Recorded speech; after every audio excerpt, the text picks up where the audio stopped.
අන්තේ නමස්කාර පූර්වක ආරාධනා කරමු. අවසරයි අපේ හාමුදුරුවනේ. සාදු සාදු සාදු.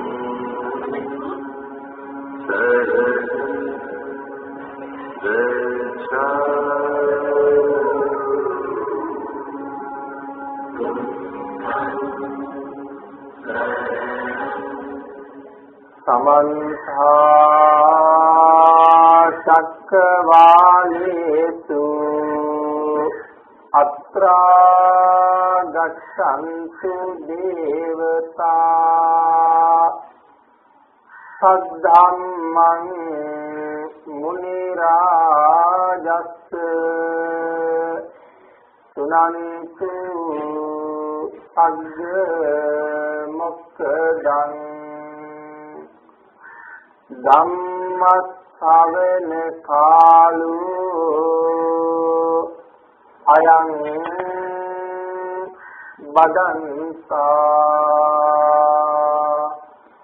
ධම්මස්සවන කාලෝ අයං බදන්තා ධම්මස් සවන කාලෝ අයං බදන්තා නමෝ තස්ස භගවතු අරහතු සබ්බ ධම්මේසු අප්පටිහත ඥානචාරස්ස දස බලධරස්ස චතු වේසාරජ්‍ය විසරදස්ස සබ්බ සත්තුත්තමස්ස ධම්මිස්සරස්ස ධම්මරාජස්ස ධම්මස්සාමිස්ස තථාගතස්ස සබ්බඤුනෝ සම්මා සම්බුද්දස්ස නමෝ තස්ස භගවතු අරහතු සබ්බ ධම්මේසු අප්පටිහත ඥානචාරස්ස දස බලධරස්ස චතු සාරජ්‍ය විසරදස්ස සබ්බ සත්තුත්තමස්ස ධම්මිස්සරස්ස ධම්මරාජස්ස ධම්මස්සාමිස්ස තථාගතස්ස සබ්බඤුනෝ සම්මා සම්බුද්දස්ස නමෝ තස්ස භගවතු අරහතු සබ්බ ධම්මේසු අප්පටිහත ඥානචාරස්ස දස බලධරස්ස චතු වේසාරජ්‍ය විසරදස්ස සබ්බ සත්තුත්තමස්ස ධම්මිස්සරස්ස ධම්මරාජස්ස ධම්මස්සාමිස්ස තථාගතස්ස සබ්බඤුනෝ සම්මා සම්බුද්දස්ස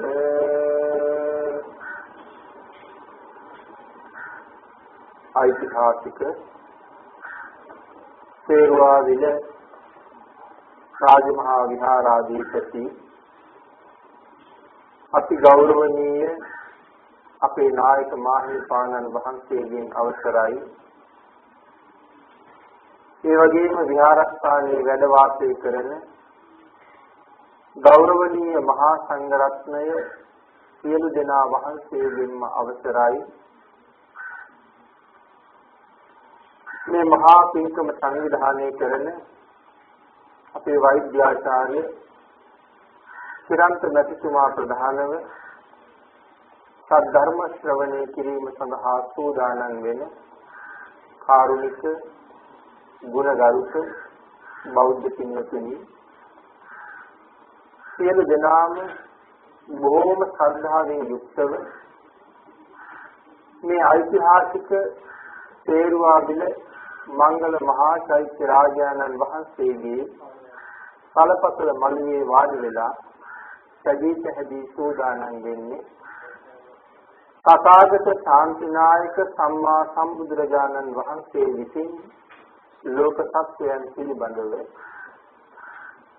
අප්‍රමාණ දයාවෙන් කරුණාවෙන් මෛත්‍රියෙන් යුක්තව අවබෝධ කරගෙන දේශනා කොට වදාළ පරම ගම්බීර වූ ශ්‍රී සද්ධර්ම රත්නයෙන් අබමල් රේණුවකටත් වඩා අඩු බොහෝම කුංචි කොටසක් දේශනා කරවගෙන ධර්ම ගෞරවය පෙරදරි කරගෙන දේශනාගත ධර්ම ශ්‍රවණය කරන්න එසේ ධර්ම ශ්‍රවණය කිරීමෙන් ලැබෙන අවවාද අනුශාසනා තම තමන්ගේ ජීවිතවලට එකතු කරගෙන වඩාත් නිවැරදි මෙලව ජීවිතයක් සකස් කරගන්න නිවැරදි වූ මෙලව ජීවිතයක් තුළින් සුගතිගාමී වූ පරලොව ආයති භවයකින් සැනසීමේ උතුම් පරමාර්ථයක් ඇතුවයි මේ සද්ධර්ම ශ්‍රවණය කරන්න සූදානම් වෙන්නේ. පින්වත්නි, අපේ බුදුරජාණන් වහන්සේ විසින් හොයාගෙන අවබෝධ කරගෙන ලෝක සත්‍යයන් පිළිබඳව අප්‍රමාණ දයාවෙන් කරුණාවෙන් මෛත්‍රියෙන් යුක්තව දේශනා කොට වදාළ මේ පරම ගම්බීර වූ ශ්‍රී සද්ධර්ම රත්නයෙන්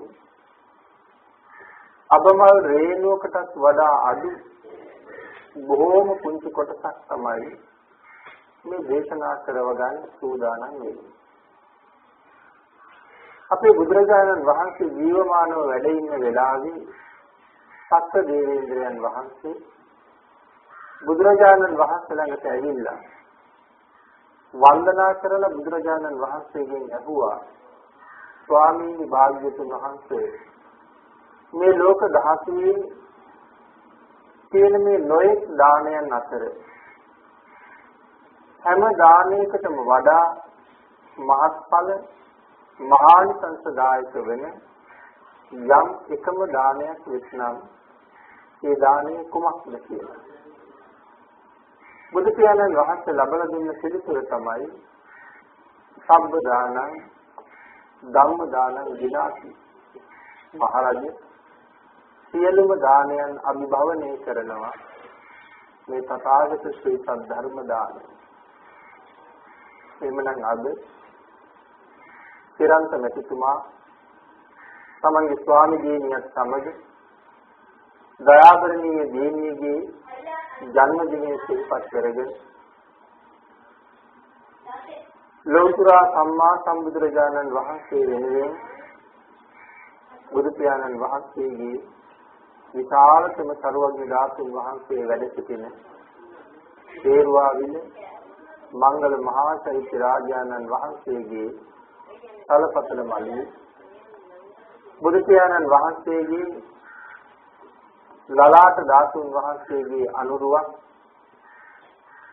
තමන් සියතින්ම සකස් කරගෙන ඒ අනුරුව මලින් සරසලා බුදුරජාණන් වහන්සේට පූජා කරලා දකින්න බලන සියලු දෙනාටම ශ්‍රද්ධාව සිට උපදවා ගන්න පුළුවන් වෙන ආකාරයට අද උදෑසන කාලයේම ඒ කටයුතු නිමා කරගෙන මේ රැස්වන ලොකු කුඩා සියලු දෙනාටම තථාගත ශ්‍රී සද්ධර්මය දානය කරවලා ලෝක ධාතුවේ ඇති උතුම්ම දානමය පින්කම මුදුන්පත් කරගන්න සූදානම් වෙන මොහොත.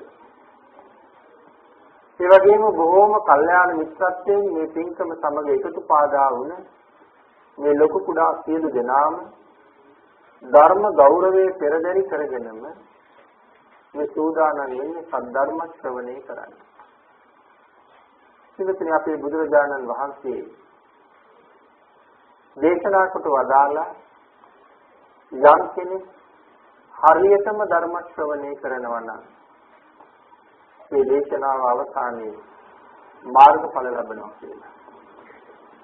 හරියටම ධර්ම ශ්‍රවණය කරනවා කියන්නේ අපේ බුදුරජාණන් වහන්සේ ධර්ම ශ්‍රවණය කරන විදිහ වෙනම දේශනා කරලා තියෙනවා. අනීවරණ කියන සූත්‍ර දේශනාවේ. අනේ දේශනාවේ සඳහන් කරලා තියෙනවා කොහොමද මේ හරියටම ධර්ම ශ්‍රවණය කරන්නේ. බාලිතුන් වහන්සේ පැහැදිලි කළා මන අහන හැම කෙනෙක් ගාවම මහත් වූ බලාපොරොත්තුවක් තියෙන්න ඕන කියලා. ඒ බලාපොරොත්තුව තමයි මේ ධර්ම දේශනාව ශ්‍රවණය කරන අතරතුරදීම මාගේ පංච නීවරණ ධර්මයන් යටපත් වේවා. සත්‍ය බෝධ්‍යාංග ආදී ධර්මයන් වැඩි දියුණු වේවා.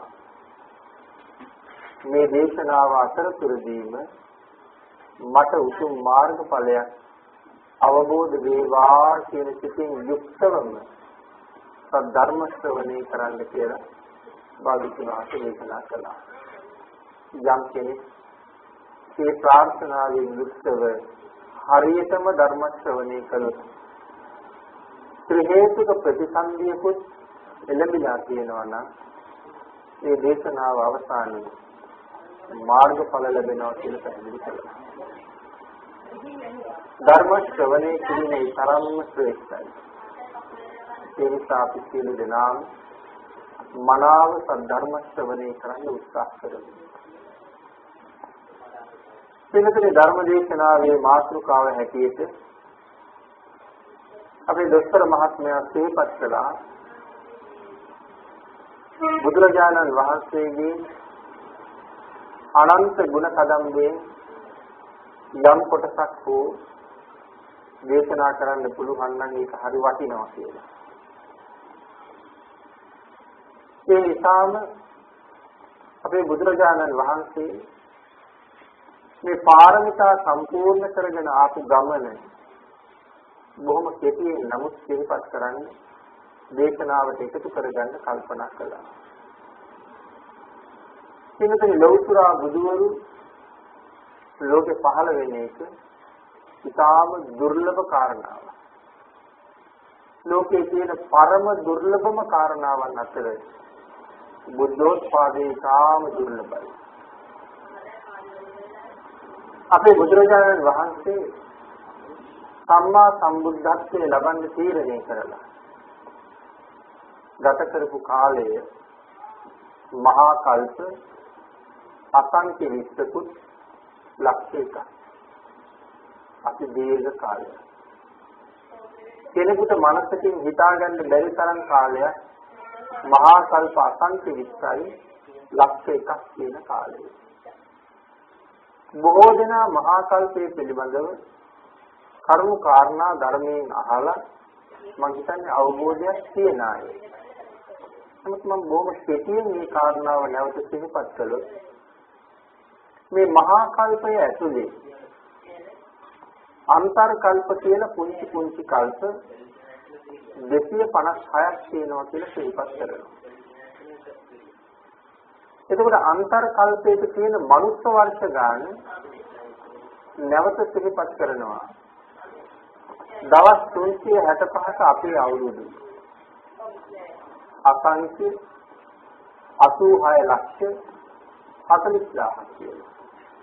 අන්තර් කල්පයක තියෙන මනුස්ස වර්ෂ ගාන. එතකොට අසංඛ්‍ය කියලා කියන්නේ 1.140කින් තමයි අසංඛ්‍ය ලියන්නේ. 1.140 ගොඩවල් 86,40,000කින් අන්තර් කල්පයේ පොහොසත්. එවන් අන්තර් කල්ප 256ක් තියෙනවා මහා කල්පයේ ඇතුළේ. එවන් මහා කල්ප අසංඛ්‍ය විස්සකුත් ලක්ෂ එකක් තමයි මේ සම්මා සම්බුද්ධත්වයට දක්වා විවාහ ගත කරපු කාලය. මේ කාල සීමාව තුළ මනෝපරිධානය කියලා මහා කල්ප අසංඛ්‍ය 7ක් වෙනවා. ඒ කාලය තුළ ලෞතර බුදුරජාණන් වහන්සේලා 1,25,000ක් ලෝකෙ පහළ වෙනවා. මනෝපරිධානයේ පස්සේ වාග් ප්‍රනිධානය කියන තවත් මහා කල්ප අසංඛ්‍ය 9ක් ගත වෙනවා. මනෝපරිධාන කියන්නේ මම බුදු වෙනවා කියලා තමන්ගේ හිතේ විතරයි කියන්නේ. වෙන කාටවත් කියලා නෑ. මමත් දවසක බුදු වෙනවා කියලා හිතාගෙන ඉන්නවා. ඉතින් මහා කල්ප අසංඛ්‍ය 7ක්ම බුදු වෙන්න හිතේ තිබ්බා විතරයි. හැබැයි ඒ කාලේ බොහෝ පින්කම් කළා. නමුත් කාටවත් කීවේ නෑ ඒ අදහස. ඉතින් පස්සේ තමයි වචනේ කියන්න පටන් ගත්තේ. ඒකට කියනවා වාක් ප්‍රනිධානය කියලා. මහා කල්ප අසංඛ්‍ය 9යි. එතකොට 7යි 9යි එකතු වෙච්චාම 16යි. මේ වාක් ප්‍රනිධාන කාලේ ලෞතර බුදුරජාණන් වහන්සේලා 3,87,000ක් ලෝකේ පහළ වෙනවා. එතකොට මනෝ ප්‍රනිධාන කාලේ වාක් ප්‍රනිධාන කාලේ ලෝකේ පහළ වෙන බුදුරජාණන් වහන්සේලාගේ ප්‍රමාණය 5,12,000. මොන තරම් දීර්ඝද මේ කාලය. මෙන්න මේ කාලේ තමයි දීපංකර කියන සම්මා සම්බුදුරජාණන් වහන්සේ ලෝකේ පහළ වෙන්නේ. දීපංකර බුදුරජාණන් වහන්සේ ලෝකේ පහළ වෙන කාලේ අපේ බෝසතාණන් වහන්සේ දිව්‍ය ලෝකේ වැඩ ඉඳලා දෙව්ලොවින් නික්මිලා මන්දෝපත්තිය ලැබුවා. විශාල ධනස්කන්ධයක් තියෙන පවුලක සිටු පවුලක තමයි ඉපදුනේ. දිව්‍ය පුත්‍රයෙක් වගේ බොහෝම ලක්ෂණ රූපයක් තිබුණා. සුමේධ කියන නමින් ඒ කාලේ හැඳින්වුවා. සුමේධ තාපසතුමා එතකොට තාපසතුමා බවට පත් වෙන්නේ. සුමේධ කුමාරයාට හත්මුතු පරම්පරාවකින් උරුම වෙච්ච ධනස්කන්ධයක් තියෙනවා. අම්මා තාත්තා මරණයට පත් වුණාට පස්සේ සුමේධ කුමාරයා අඬගහගෙන ගිහිල්ලා ගබඩා පාලකවරු මේ ධනස්කන්ධය දැක්කුවා. කුමරුනි මේ මහා ධනස්කන්ධයේ හිමිකරුවා දැන් ඔබයි කියලා. සුමේධ කුමාරයා ඇහුවා මේ ධනෙ හම්බ කරපුවානේ. ඒතර මං හම්බ කරපු ධනයක් නෑ. නමුත් මේ ධනෙ මගේ කියලා ඔබලා කියනවා. එයි මේ ධනෙ හම්බ කරපුවායි මේ ධනෙ අරන් ගියේ නැද්ද? නෑ ඒ සියලු දෙනාම හම්බ කරපු ධනස්කන්ධය කියලා ගියා. දැන් ඔබතුමාට තමයි අයිති. ඒ වෙලාවේ කල්පනා කළා ඒ අය ජීවිතේ නැත්තම් ඒක මම අරගෙන යන්න ඕනේ. කජ්ජිරු ගාවට ගිහිල්ලා අවසර ඉල්ලගෙන මේ මහා ධනස්කන්ධය දන් දුන්නා. ඒ ධනෙ පිළිබඳව නම් කිසිම ප්‍රිය බවක් ඇතිුණේ නැහැ. සඳහන් කරනවා ස්ත්‍රී පුරුෂයන් මල පහ කරලා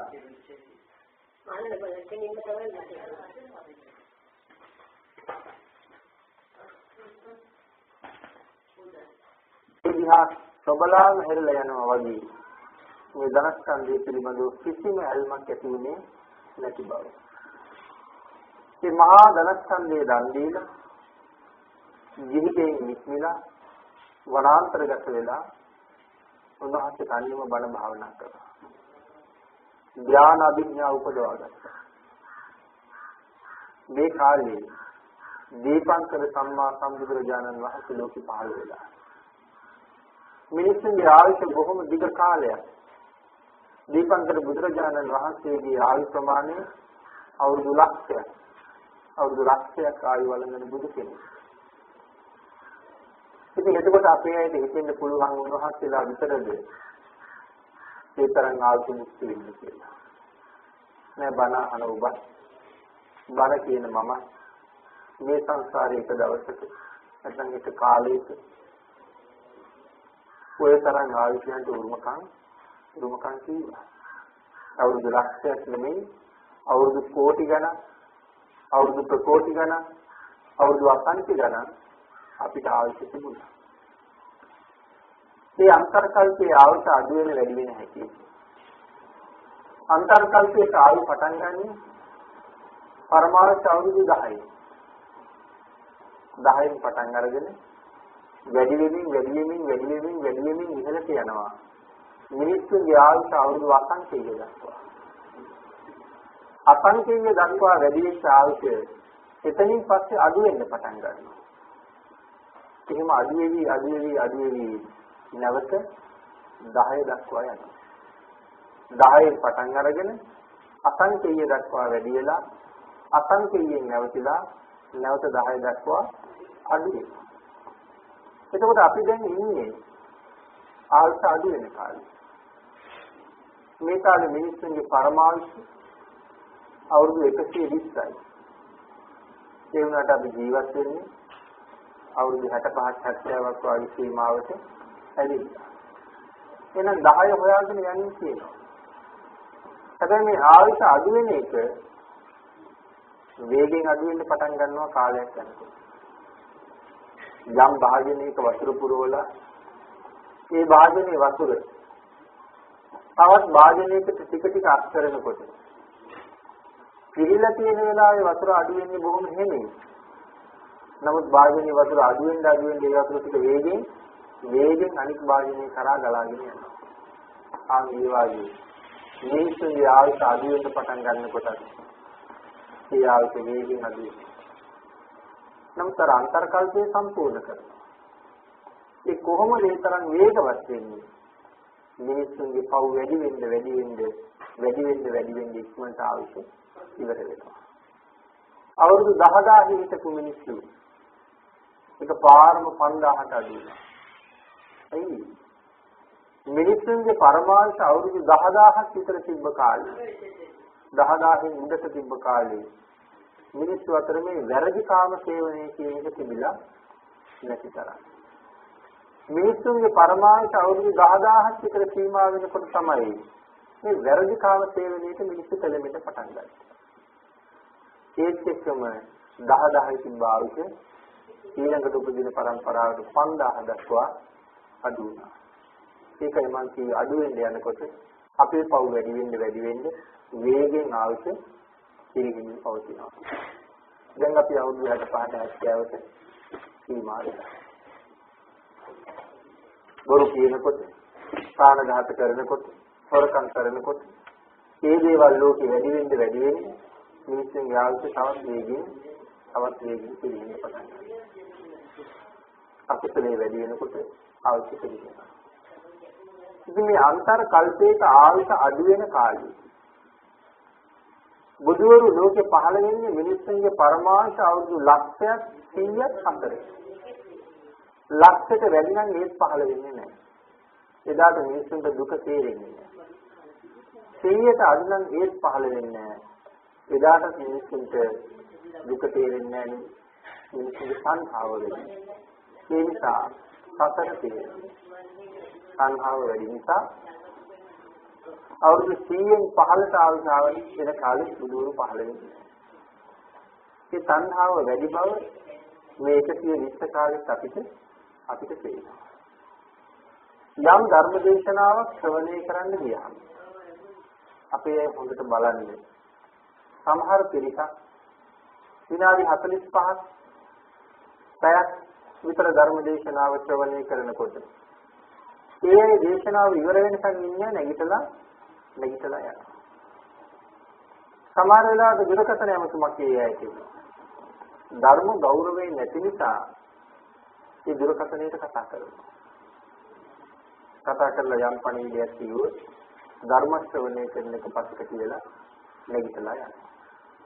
එහෙම අවස්ථාව ඕන තරම් නැති. එයි එහෙම යන්න වෙන්නේ. සංඛාව වැඩි නිසා. එතකොට 120 කාලේ දැනට එහෙම තණ්හාවක් අපිට පේනවා. එහෙනම් 100ට අඩු වෙනකොට මිනිස්සුන්ගේ තණ්හාව කොහොම දකින්න තියෙයිද? ආන්ගේ ඉන්න බුදුරු ලෝක පහළ වෙන්නේ. 100ක් ලක්ෂයක් අතර තමයි පහළ වෙන්නේ. එහෙනම් මෛත්‍රී දීපංකර සම්මා සම්බුදුරජාණන් වහන්සේ ලෝකේ පහළ වෙනකොට මිනිස්සුන්ගේ පරමාර්ථය ඉතා දීර්ඝ ආයුෂයක් තිබිච්ච කාලේ. භාග්‍යතුන් වහන්සේගේ ආයු කාලය අවුරුදු ලක්ෂයක්. ඒ කියන්නේ නම් සුමේද තාපසතුමත් එවන් ආයුෂයක් භුක්ති විඳින කාලය. ගිනිගෙදර අතහැරලා ගිහිල්ලා සමත භාවනාව වඩලා ධ්‍යාන අභිඥා ලබාගත් කෙනෙක් සුමේද තාපසතුමා. මේ ප්‍රදේශයේ මිනිස්සු ගන්නවා මහා ධනස්කන්ධයක් දන් දීලා වනාන්තරගත වෙලා විවේකීව ධ්‍යාන සුවය හොයාගෙන වැඩ ඉන්න සුමේද තාපසතුමා නිතර මේ ගම් දනව් වලින් ඉහළින් වඩිනවා මිනිස්සු දකිනවා. ඒක මිනිස්සු දෙක මහ පුදුමයක් නෙමෙයි. එක දවසක් උන්වහන්සේ අහසින්ම වැඩම කරන වෙලාවේ තමයි මිනිස්සු පිටක් පාරක් හදනවා දැක්කේ. එතනම බැහැලා මිනිස්සුන්ට කතා කරලා අහුව උපාසකවරුනි මොකටද මේ පාර හදන්නේ කියලා. ඒ අය කියනවා තාපසතුමනි දීපංකර සම්මා සම්බුදුරජාණන් වහන්සේ ලෝකේ පහළ වෙලා උන්වහන්සේට අපි දානකට ආරාධනා කෙරුවා. දානට වැඩමවන්නේ පාර හදනවා කියලා. බුදුරජාණන් වහන්සේ නමක් බෝසතාණන් වහන්සේ හැටියට ලෝකේ පහළ වෙනකොට ලෝකේ මහා පුදුම සිදුවීම් 32ක් සිද්ධ වෙනවා. නිමිති 32ක් පහළ වෙනවා. මේ නිමිති 32කින් අපි කීපයක් සිහිපත් කළොත් නියත විවරණ ලබන වෙලාව, මාතෘ ගර්භයට වඩින වෙලාව, මාතෘ ගර්භයෙන් දිවි වෙන වෙලාව, ලෞතර බුදු බව ලබන වෙලාව, ධම්සක් දේශන වෙලාව. ඉස්තරලාම මංගල ධර්ම දේශනාව කරන වෙලාව කියන මෙන්න මේ අවස්ථා පහේදී නිමිති 32ක් ලෝකේ පහළ වෙනවා. මහා සාගරයේ ජලස්කන්ධය ලුණු රස නැතුව ගිහිල්ලා මధుර රස බවට පත් වෙනවා. මහා සාගරයේ රැලි නැගෙන එක නතර වෙනවා. මුළු මහා සාගරයේ පුරාම පාට පහක නෙළුම් පිපෙනවා කියලා සඳහන් කරනවා. අකල් වරුසා රැක්කෙනවා.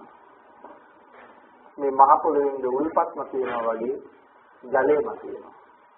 මහ පොළොව දිගේ වතුර ගලාගෙන ගිහිල්ලා හරියට මහ පෘථිවිය හොදනවා වගේ ඒ වතුර ගංගා වලට සහ සාගරයට ගලා බහිනවා.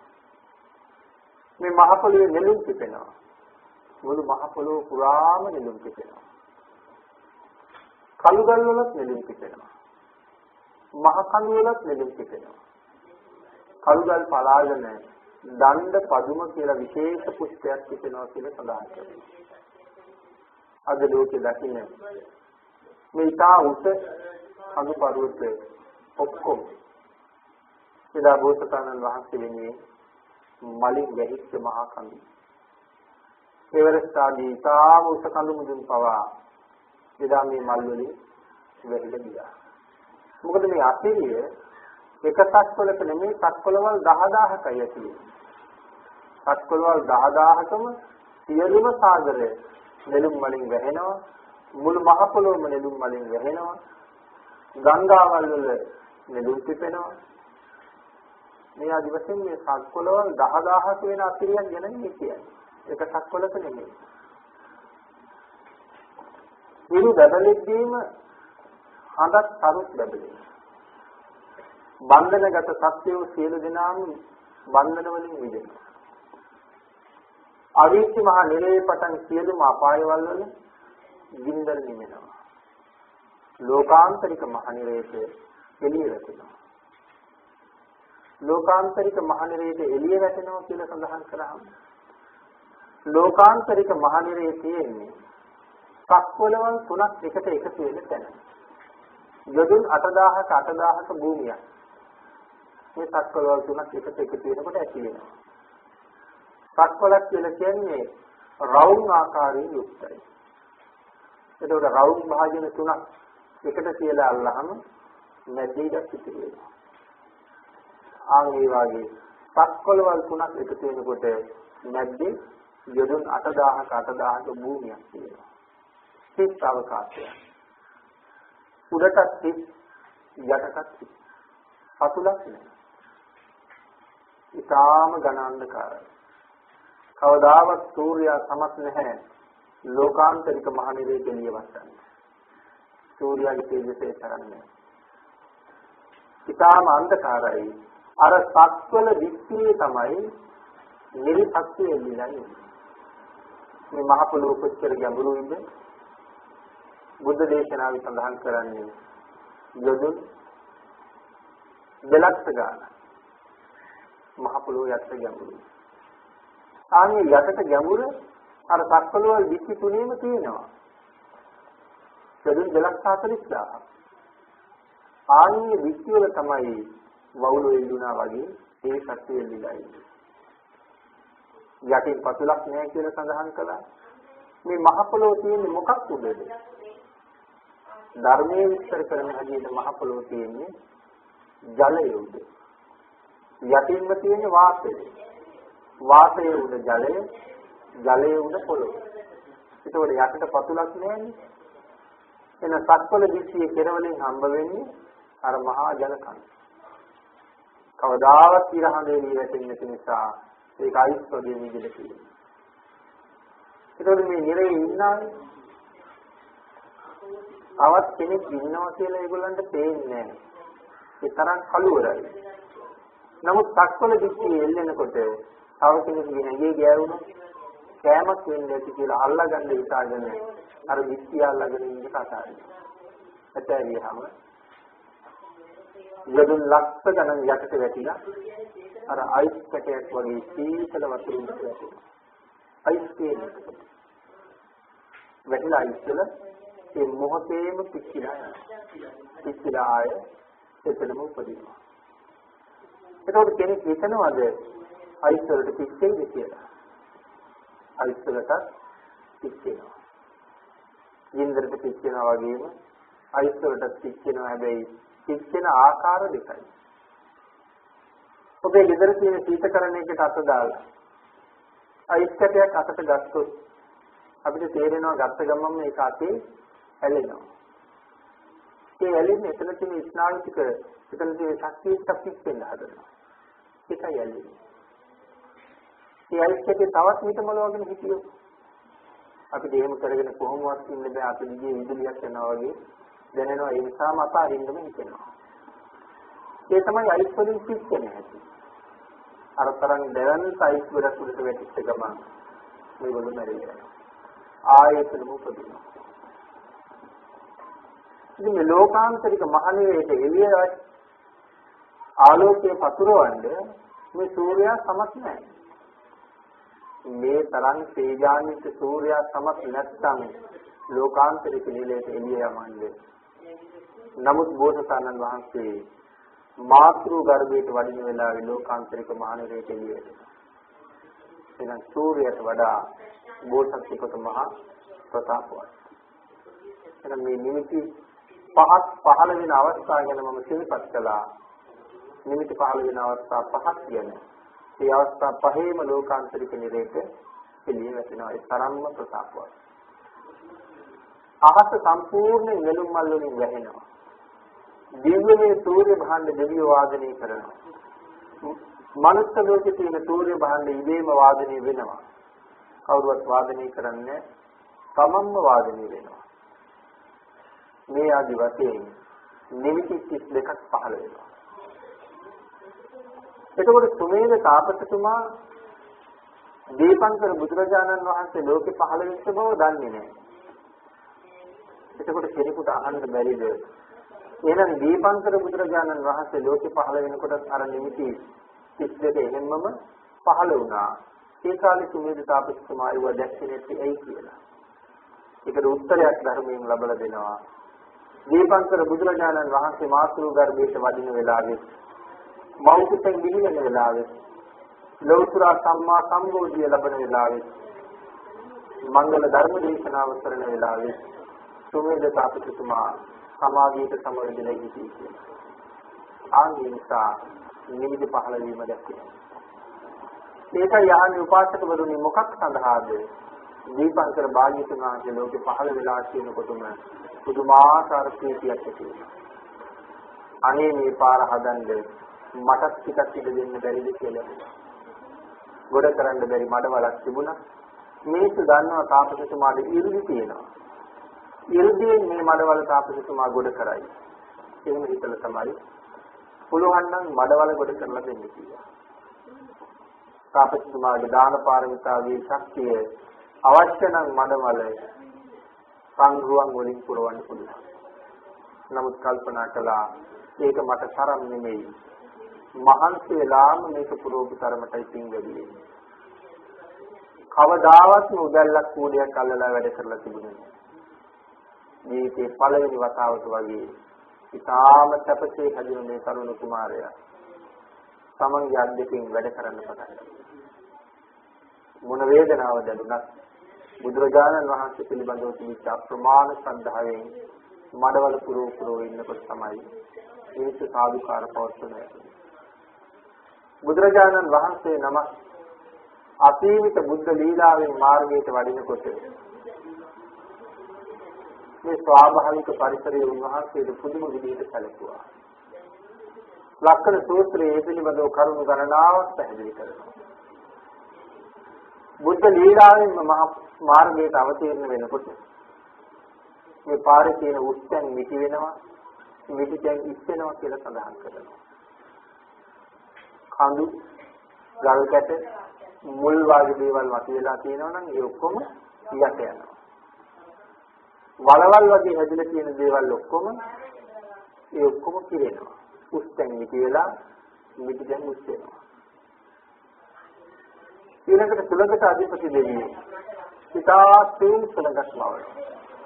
ඊට කලින් වලාහක දෙවියෝ මහපාර දිගේම පුංචි වැස්සක් පාරට වටිනවා. ඒ වැස්සෙන් පස්සේ තමයි සුලඟට අධිපති දෙවිවරු මේ පාර දිගේ සුලං හමලා පාරේ තියෙන කොළ රොඩු ඔක්කොම අයින් කරනවා. ඉතින් ඒ වගේ මහා පුදුම අතිරියක්. ඊට පස්සේ පාර දෙපැත්තේ තියෙන ගස් පාරට නැමිලා අතුවග තියෙන මල් ඔක්කොම මේ පාරට වටනවා. හරියට භාග්‍යතුන් වහන්සේ වදිනකොට ඉදිරියෙන් මල් පාවඩයක් පිළිවෙනවා. ඒ තරම් ස්වභාව ධර්මයේ සැලකෙනවා. දීපංකර භාග්‍යතුන් වහන්සේ තනියම නෙමෙයි ලක්ෂ 4ක් මහරහතන් වහන්සේලා එක්ක තමයි දානෙට වඩින්නේ. අපි ඉතල බලන්නකෝ අපිට හිතා ගන්නවත් පුළුවන් වේද කියලා. ලක්ෂ 4කට එකවර දන්නේ. අතීතයේ මොන තරම් වේද? ලක්ෂ 4ක් එක්ක වැඩම කරනවා. සුමේද තාපසතුමා දැක්කා හරියට රුවන් මෙරක් වගේ භාග්‍යතුන් වහන්සේ වඩින්නේ. රත්තරන් පර්වතයක් වගේ භාග්‍යතුන් වහන්සේ වඩින්නේ. සවනක් ගන බුද්ධ රත්න ජාලාවිලි වෙනවා. අවුරුදු ලක්ෂයක් ආයු වළඳන බුදුරජාණන් වහන්සේ අදිස්සියකට වඩා වැඩියෙන් දේහයෙන් උසයි. කාම දේහදාරී. ඇතිවෙච්ච ශ්‍රද්ධාවේ තරම තීරණය කළා බුදුරජාණන් වහන්සේ වෙනුවෙන් අද ජීවිතේ පූජා කරනවා කියලා. වෙනනම් මට දෙන්න දෙයක් නැහැ භාග්‍යතුන් වහන්සේට ජීවිතේ පූජා කරනවා කියලා හිතුවේ. මඩවල ගොඩ වෙලක් නැහැ. සිරිපතුල් වල මඩ නොගෑවේවා. මාගේ ශරීරයේ මතින්ම භාග්‍යතුන් වහන්සේ එහා පැත්තට වැඩම කරස්වා. සුමේද තාපසතුමා මඩවල මතින් දිගෑරිලා. මුලින් අතට දිගෑරිලා බෙල්ල උස්සලා බුදුරජාණන් වහන්සේ දිහා බැලුවා. ශරීරයේ මුලින් අතට දිගෑරවලා තියෙන්නේ බෙල්ල උස්සලා බැලුවා. ලං වෙන්න බුද්ධ තේජස සුමේද තාපසතුමාට හිතුණා. සුමේද ඔබට උවමනා නම් මේ දැන්මම දීපංකර භාග්‍යතුන් වහන්සේ ළඟ රහත් වෙන්න ඔබට පුළුවන්. සුමේද තාපසතුමාගේ හිත සමන්තම තියෙනවා. දැන්මම රහත් වෙන්න ඔබට පුළුවන්. බණපද 100 දහන්න ඕනේ. දෙකයි. දීපංකර භාග්‍යතුන් වහන්සේ ධර්ම දේශනාවක් කළා නම් බණපද දෙකක් ඇහෙනකොට සුමේද තාපසතුමා රහත් වෙනවා. හැබැයි එහෙම ඉන්න වෙලාවක තමයි හැම බෝධිසත්වයෙකුටම දීප විවරණ ලැබෙන්නේ. අපේ භාග්‍යතුන් වහන්සේ ප්‍රඥාවර්ත බුදුරජාණන් වහන්සේ නම. ඒ නිසා බණපද දෙකක් දේශනා කළා තුන්වෙනි බණපදයේ දේශනා කරන්න කලින් අරහත්ත්වයටපත් වෙනවා. ශ්‍රද්ධාධික වීර්යාධික කියලා තවත් බුදුවරු දෙන්නේ ලෝකෙ පහළ වෙනවා. උන්වහන්සේලාට බණපද 4ක් බණපද 8ක් ආදී වශයෙන් දේශනා කරනකොට මාර්ගඵල ලැබෙනවා. රහත් වෙනවා. අපේ බුදුරජාණන් වහන්සේට බණපද දෙකයි අහන්නේ. ඒකයි මේ තමන්ගේ හිත තමන්ටම කතා කරලා කියන්නේ තුමේ අවශ්‍ය නම් දීපංකර පාදමූලයේ රහත් වෙලා ලක්ෂ 4ක් මහරහතන් වහන්සේලා පිටිපස්සේ 4 ලක්ෂ එක්සෙනියා බවට පත් වෙලා ඔබට සමගම දානෙට වැඩලා මේ ජීවිතේම සසරින් එතර වෙන්න පුළුවන්. තුමේ තාපසතුමා කල්පනා කරනවා නැවත වතාවක් නෑ තුමේද ඔබට මහා වීර්යයක් තියෙනවා. ඔබට මහා ශක්තියක් තියෙනවා. ඔබ ගාව මහා ධෛර්යවන්තකමක් තියෙනවා. ඒ නිසා තුමේද දීපංකර පාදමූලයේ ඔබ ඊතර නොගිය යුතුයි. මේ Tamange හිතම Tamanට කියනවා. දීපංකර බුදුරජාණන් වහන්සේ ළඟ ඔබ නිවන් හොයනවා නම් තුමේද ඔබ මෙන්න මෙහෙම කියනවා. කොහොම කෙනෙක්ද? ළමයි පිරිසකට හොඳටම බඩගිනි වෙලා. ඒගොල්ලෝ Tamange අම්මගේ ඇඟ වටේට කැරකි හාමස් වෙලා කෑම ඉල්ලන. දරුවෝ අඬ කෑම ඉල්ලන අතරේ අම්මට හම්බ වෙනවා ඉතාම ප්‍රණීත ආහාරයක්. ළමයින්ට හොරෙන් අඳුරු මුල්ලකට ගිහිල්ලා ඒ ප්‍රණීත ආහාරය ගිල දාන අම්මා කෙනෙක් කොයි වගේද? තුමේද දීපංකර පාදමූලයේ රහස් වුනේ ඔබත් ඒ අම්මට සමානයි. දරුවෝ පිටක් දරා ගන්න බැරි පිපාසයෙන් අඬනවා. අම්මට ලැබෙනවා අමාපානය. දරුවන්ට හොරෙන් ඒ අමාපානීය භුක්ති විඳින අම්මා කෙනෙක් කියනවා ඔබ දීපංකර පාදමූලයේ රහස් වෙලා නිවන් දැක්කොත්. Tamange ගෙට ගිනි අරගෙන දරුවෝ ටික ගේ ඇතුලේ දෙමව්පියෝ එළියේ දරුවෝ ඇතුළට වෙලා කෑ ගහලා අඬනවා අපි බේරගන්න කියලා. අම්මයි තාත්තයි දරුවෝ දිහා නොබලම පැනලා දුවනවා. තුමේද දීපංකර පාදමූලයේ රහස් වුණොත් ඔබ එවන් අම්මා කෙනෙක් බවට පත් වෙනවා. එයි මේ සංසාරේ දුකෙන් ඈතර වෙන්න බැරි වීර්ය නැති අහිංසකයෝ කෝටි ප්‍රකෝටි ගණන් සංසාරේ ඉන්නකොට ලෞතර බුදු බව ලබන්න වීර්ය තියෙන ඔබ වාගේ වීර්යවන්තයෝ මේ බුද්ධාන්තරයේ රහස් වුණොත් අර අහිංසකයන්ට කවුද පිහිටෙන්නේ? එහෙමනම් අම්මා වටේට බඩගිනි වෙලා අනන දරු පිරිස තමයි අපි. තුමේද තාපසතුමා දීපංකර පාදමූලයේ රහත් වුණා නම් උන්වහන්සේගේ ශක්තිය අපට දානය නොකළ වෙනවා. මේ නිසා Tamange හිතම Tamanට අවවාද කරනවා නෑ තුමේද ඔබත් මේ වගේ ලෞතර බුදු වෙන්න යුතුමයි කියලා. එහෙම තීරණය කරලා උන්සඳ මඩලක් වගේ බොහෝම ලස්සනට තියෙන Tamange මුව මඩල එහෙම මාර මඩවල උඩ කියලා සද කරගත්ත භාග්‍යතුන් වහන්සේට ශරීර ධාතුව මතින් හටකට වගේ. බුදුරජාණන් වහන්සේ සුමේද තාපසතුමා ළඟට ඇවිල්ලා මේ ජීවිතයක් පූජා කරලා විශේෂයෙන් බැලුව කවුද ජීවිත පූජාවක් කළේ අපි. ඒ වෙලාවේ උන්වහන්සේ දැක්කා අනාගත ඥානෙ මෙහෙවන වෙලාවේ මේ වලිය දිගහැරිලා ඉන්නේ කවුද කියලා. මේ මහා කල්ප අසංඛ්‍ය 4 ලක්ෂයක් ඉක්ම ගිය තැන. දඹදිව ඔක්කාට කියන රාජ පරම්පරාවේ සාක්ෂි වංශේ සුද්ධෝදන කියන මහා පුණ්‍යවන්ත සාර්ථක කෙනෙකුට දාග මහා මායා නම් නැයි කෙනෙකුගේ කුසේ පිළිසඳගෙන මාස 10ක් ඇවැන්මින් මනුලෝ ඉපදිලා අවුරුදු 29ක ගිහි කාම භෝගී ජීවිතයක් ගෙවලා අවුරුදු 29න් ගිහිගේ අභිනිෂ්ක්‍රමණය කරලා අවුරුදු 35න් ලෞතර බුදු බව ලබාගෙන අසංඛ්‍ය 24කට වඩා වැඩි ප්‍රමාණයක් සසලින් මුදවලා සංසාර සාගරයෙන් එතරට යන මහා පුරුෂයන්න් වහන්සේ ගෞතම නමින් සම්මා සම්බුද්ධත්වය ලබන මහා විරුවාණන් වහන්සේ තමයි මේ මඩවලේ ජීවිතේ පූජා කරන්නේ. බුදුරජාණන් වහන්සේ ලක්ෂ 4ක් මහරහතන් වහන්සේලාට කතා කරලා දේශනාවක් කළා. මහණෙනි, කෙනෙක් ජීවිතයක් පූජා කරලා තියෙනවා. මේ ඉන්නේ තවත් මහා කල්ප අසංඛ්‍ය 4 ලක්ෂයක් හැවෙමින් ගෞතම නම් සම්මා සම්බුද්ධත්වයේ ලැබෙන මහ බෝසතාණන් වහන්සේ මේ පිටත පය කියන්න පුළුවන් කෙනෙක් දෙවියන් බඹුන් මරුන් සහිත ලෝකෙ වෙන්නේ නැහැ. ලෝක ධාතුවේ ඉන්නවා නම් එක්කෙනයි ඒ ලෞතර බුදු විශ්වම විතරයි කියලා. එතන කාටවත් මේ පිට පාගන්න පුළුවන් කමක් නැහැ. බුදුරජාණන් වහන්සේ මේ පිට පෑගුවේ නැහැ. භාග්‍යවතුන් වහන්සේ මේ ප්‍රකාශය කරනකොට සුමිත්තා කියලා තරුණියක් මේක අහගෙන හිටියා. ඇයගාව තිබුණ සමන්පිච්ච මල්මිටි 8ක්. මේ මල්මිටි අරගෙන ඇවිල්ලා දීපංකර බුදුරජාණන් වහන්සේට මල්මිටි 5ක් පූජා කළා.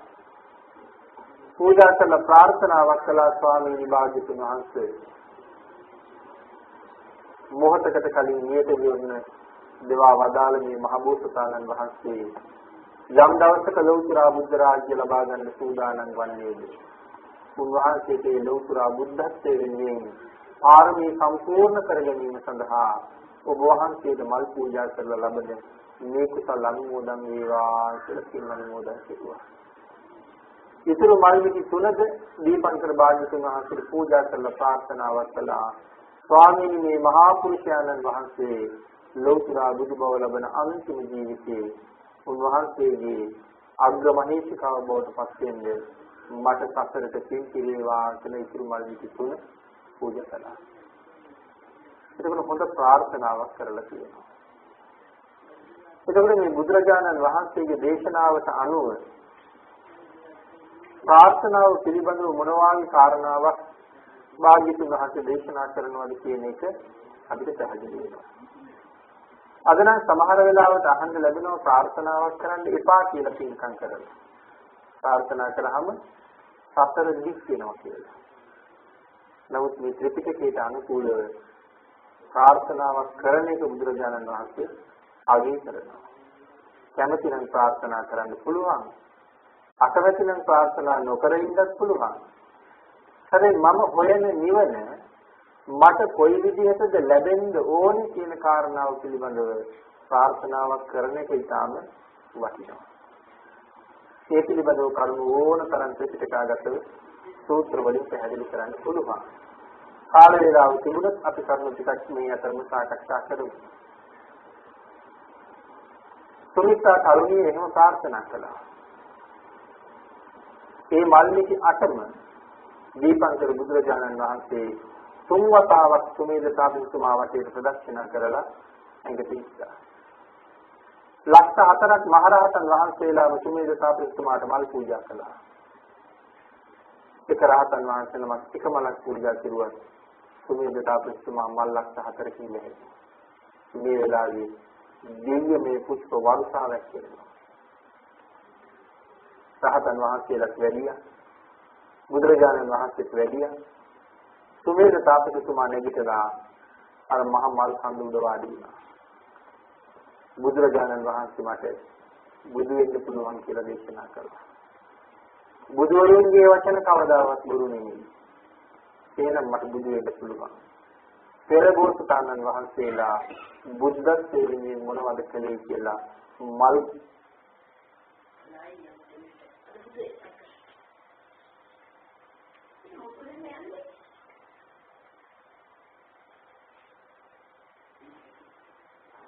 මල් ගොඩ ඉඳගෙන උඩ ඉඳගෙන අදිස්ථාන කරනකොට පාරමිතා අදිස්ථාන කළා. ආත්පත් බැලුවා ගැටුනේ නැහැ. තමන්ගේ ඥාණයෙන් තමන්ගේ මනස දිහා බලනකොට ගැටෙන්න පටන් ගත්තා. දාන පාරමී, දාන උපපාරමී, දාන පරමත්ත පාරමී, සීල පාරමී, සීල උපපාරමී, සීල පරමත්ත පාරමී, නෛෂ්ක්‍රම්‍ය පාරමී, නෛෂ්ක්‍රම්‍ය උපපාරමී, නෛෂ්ක්‍රම්‍ය පරමත්ත පාරමී ආදී වශයෙන් පාරමිතා 10ක් කිත් ආකාරයකින් සම්පූර්ණ කරන්න ඕනේ. ලෝතර බුදු බව ලබන්න නම් කියලා වැටුණා. ආන්ගේ පාරමිතා සම්පූර්ණ කරන්න අදිස්ථාන කරනකොට මේ මහ පොළොව සියවර දහස්වර දසදහස්වර කම්පා වෙන්න පටන් ගත්තා. මහ පොළොව හරියට රත රෝදයක් වගේ කැරකුණා කියලා සඳහන් කරනවා. සම්බදම් නුවර වාසීන් ඒකාවුරේ කාය දෙතුනා. හැබැයි එහෙම අදවසකට කාටවත් දෙදෙන්නේ තුවාල වෙන්නේ කරදර වෙන්නේ නැහැ.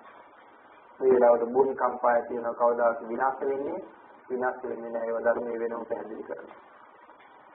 නමුත් මිනිස්සු බය වෙනවා. දීපංකර බුදුරජාණන් වහන්සේ වාගෙන ගිහිල්ලා ඇහුවා. බුදුරජාණන් වහන්සේ සඳහන් කළා නැහැ. ලෝකයේ විපතක් නෙමෙයි. ලෝකයේ මංගල්‍යයක් උදා වෙන්නයි යන්නේ. අහවල් තැන සුමේද තාපසතුමා ලෞතර බුද්ධත්වයේ වෙනුවෙන් පාරමිතා අදිස්ථාන කරනවා.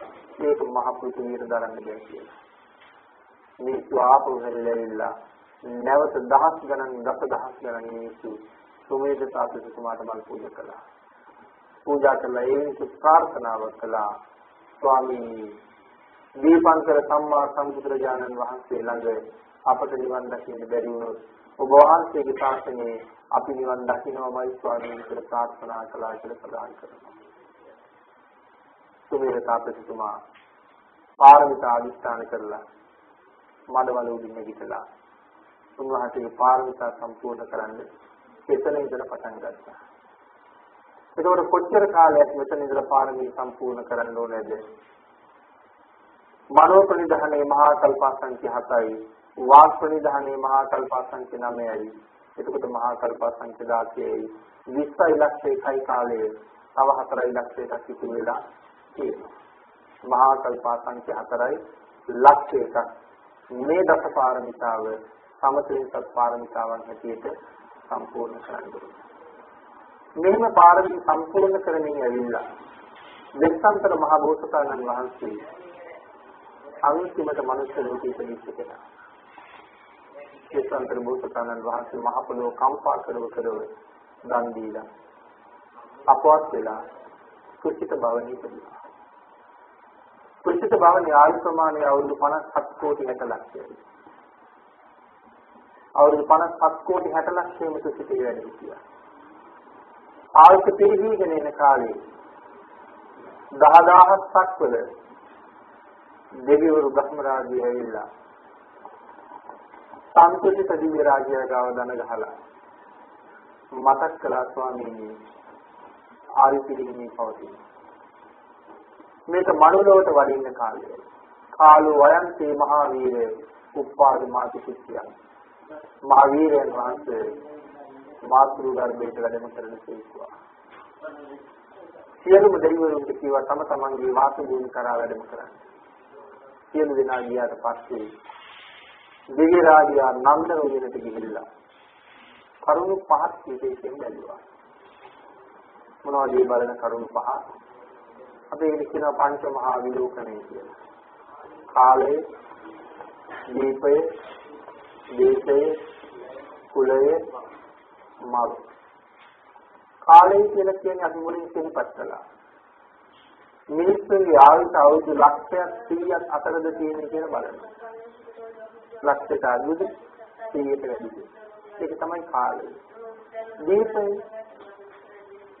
මේ ලෝකයේ මහද්වීප 4කට බෙදෙනවා. ජම්බුද්වීපය, චතුරුකුරු දිවයින, පූර්ව විදේහය, අපර ගෝයා. මේකේ බෝසත්තුරු ලෝකේ පහළ වෙන්නේ විශාලතම මහද්වීපය. කර්ම විශාලතම මහද්වීපය. මේ හතරේ විශාලතම මහද්වීපය තමයි ජම්බුද්වීපය. ආන සූත්‍රයේ පැහැදිලි කරනවා ජම්බුද්වීපයේ කොච්චර ලොකුද කියලා. යදුන් 10000ක් දිගින් සහ පල්ලින් ඉස්සයි. ඒ යදුන් 4000ක් වතුරෙන් යට ගිහිල්ලා තියෙනවා. යදුන් 3000ක් හිමෙන් නැගෙනවා.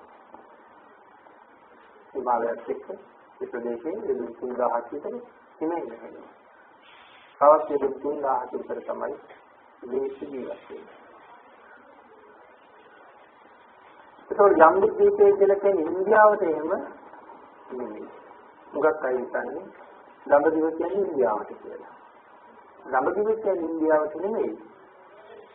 ඉන්දියාව ජම්බුද්වීපයේ එක කොටසක් විතරයි.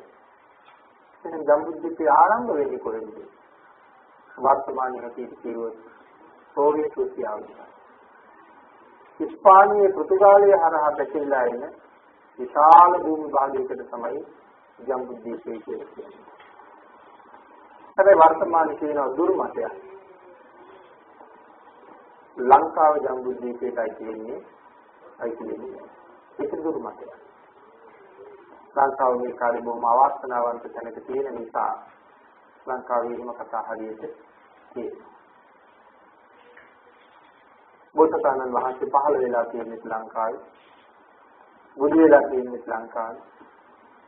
දම්සක් විතර තියෙන්නේ ලංකාවේ. පිරිනිවන් පාර තියෙන්නේ ලංකාවේ. ඒ වර්තමානයේ තියෙන දුර්මතය. භාග්‍යවතුන් වහන්සේ වෙනම විශේෂයෙන් පැහැදිලි කරනවා ජම්බුද්දීපේ මොකක්ද කියලා. ලෝතුරා බුදු වෙන පාරමිතා පුරලා ඉන්න මහ බෝසත්වරු අන්තිම ජීවිතේ කවදාවත් කුංචි දිවෙන්නක උපදින්නෙම නැහැ. ජම්බුද්දීපේ විතරමයි මෙතෙක් 15 ලක්ෂ ගානක් බුදුවරු පහළ වුණේ. මෙතෙක් ලෝකෙ 15 ලක්ෂ ගානක් නෙමෙයි. අපේ බෝසතාණන් වහන්සේගේ පාරමී කාලය තුළ දකින ප්‍රමාණය 5,12,000 ගානක්. ඒ ඔක්කොම පහළ වෙන්නේ ජම්බුද්දීපේ. අනාගතේ පහළ වෙන අය පහළ වෙන්නේ ජම්බුද්දීපේමයි. ඒ හැම උත්සමයන් වහන්සේ නමක්ම ජම්බුද්දීපේමයි අන්තිම ජීවිතයේ උපත සඳහා තෝරගන්නේ. උන්වහන්සේ විතරක් නෙමෙයි උන්වහන්සේලාගේ ශාසනවල 80 මහා ශ්‍රාවකයන් බවට පත් වෙන පාරමී පුරපු උත්සමයන් වහන්සේලා, අග්‍ර ශ්‍රාවකයන් වහන්සේලා වෙන්න පාරමී පුරපු මහා වීරයන් වහන්සේලා. මේ සියලු දෙනාම පහළ වෙන්නේ ජම්බුද්දීපේ විතරයි. ඒක බුද්ධ දේශනාවයි. දුර්මතේ ඉන්නේ අපේ බුද්ධ දේශනාවෙන් විතරයි යහපත කියන්නේ. එන ශ්‍රද්ධාවෙන් භාග්‍යවතුන් වහන්සේගේ දේශනාවයි අපි දෙවි. මේ ජම්බුද්දීපේ තමයි පහළ වෙන්නේ දීපේ කියලා බලන්නේ. කාලය, දීපය, දේශය, ජම්බුද්දීපේ මැද දේශය. කුලය කියලා බලන්නේ තාත්තදිහා. තාත්තගේ පරම්පරාවේ පාරිශුද්ධත්වය සඳහන් කරනවා. පරම්පරා කෝටි ගණනකින් මහා සම්මත රාජවංශයේ පහළ වෙන මේ ඔක්කාත රාජ පරම්පරාව පාරිශුද්ධයි කියලා. සුද්ධෝදන රජුගේ පරම්පරාව. ඊළඟට අම්මා දිහා බලනවා. කරුණු ගොඩක් බලනවා අම්මා දිහා බලනකොට. අම්මා අටසිල් සමාදන් වෙලා හිටියේ විතරයි බෝසතාණන් වහන්සේ ප්‍රතිපේ. ස්වභාවයෙන්ම මහා මායා දේවීන් වහන්සේ පන්සිල් සමාදන් වෙලා හිටියේ. කොයිද නිරන්තරයෙන් අටසිල් ගන්නවා.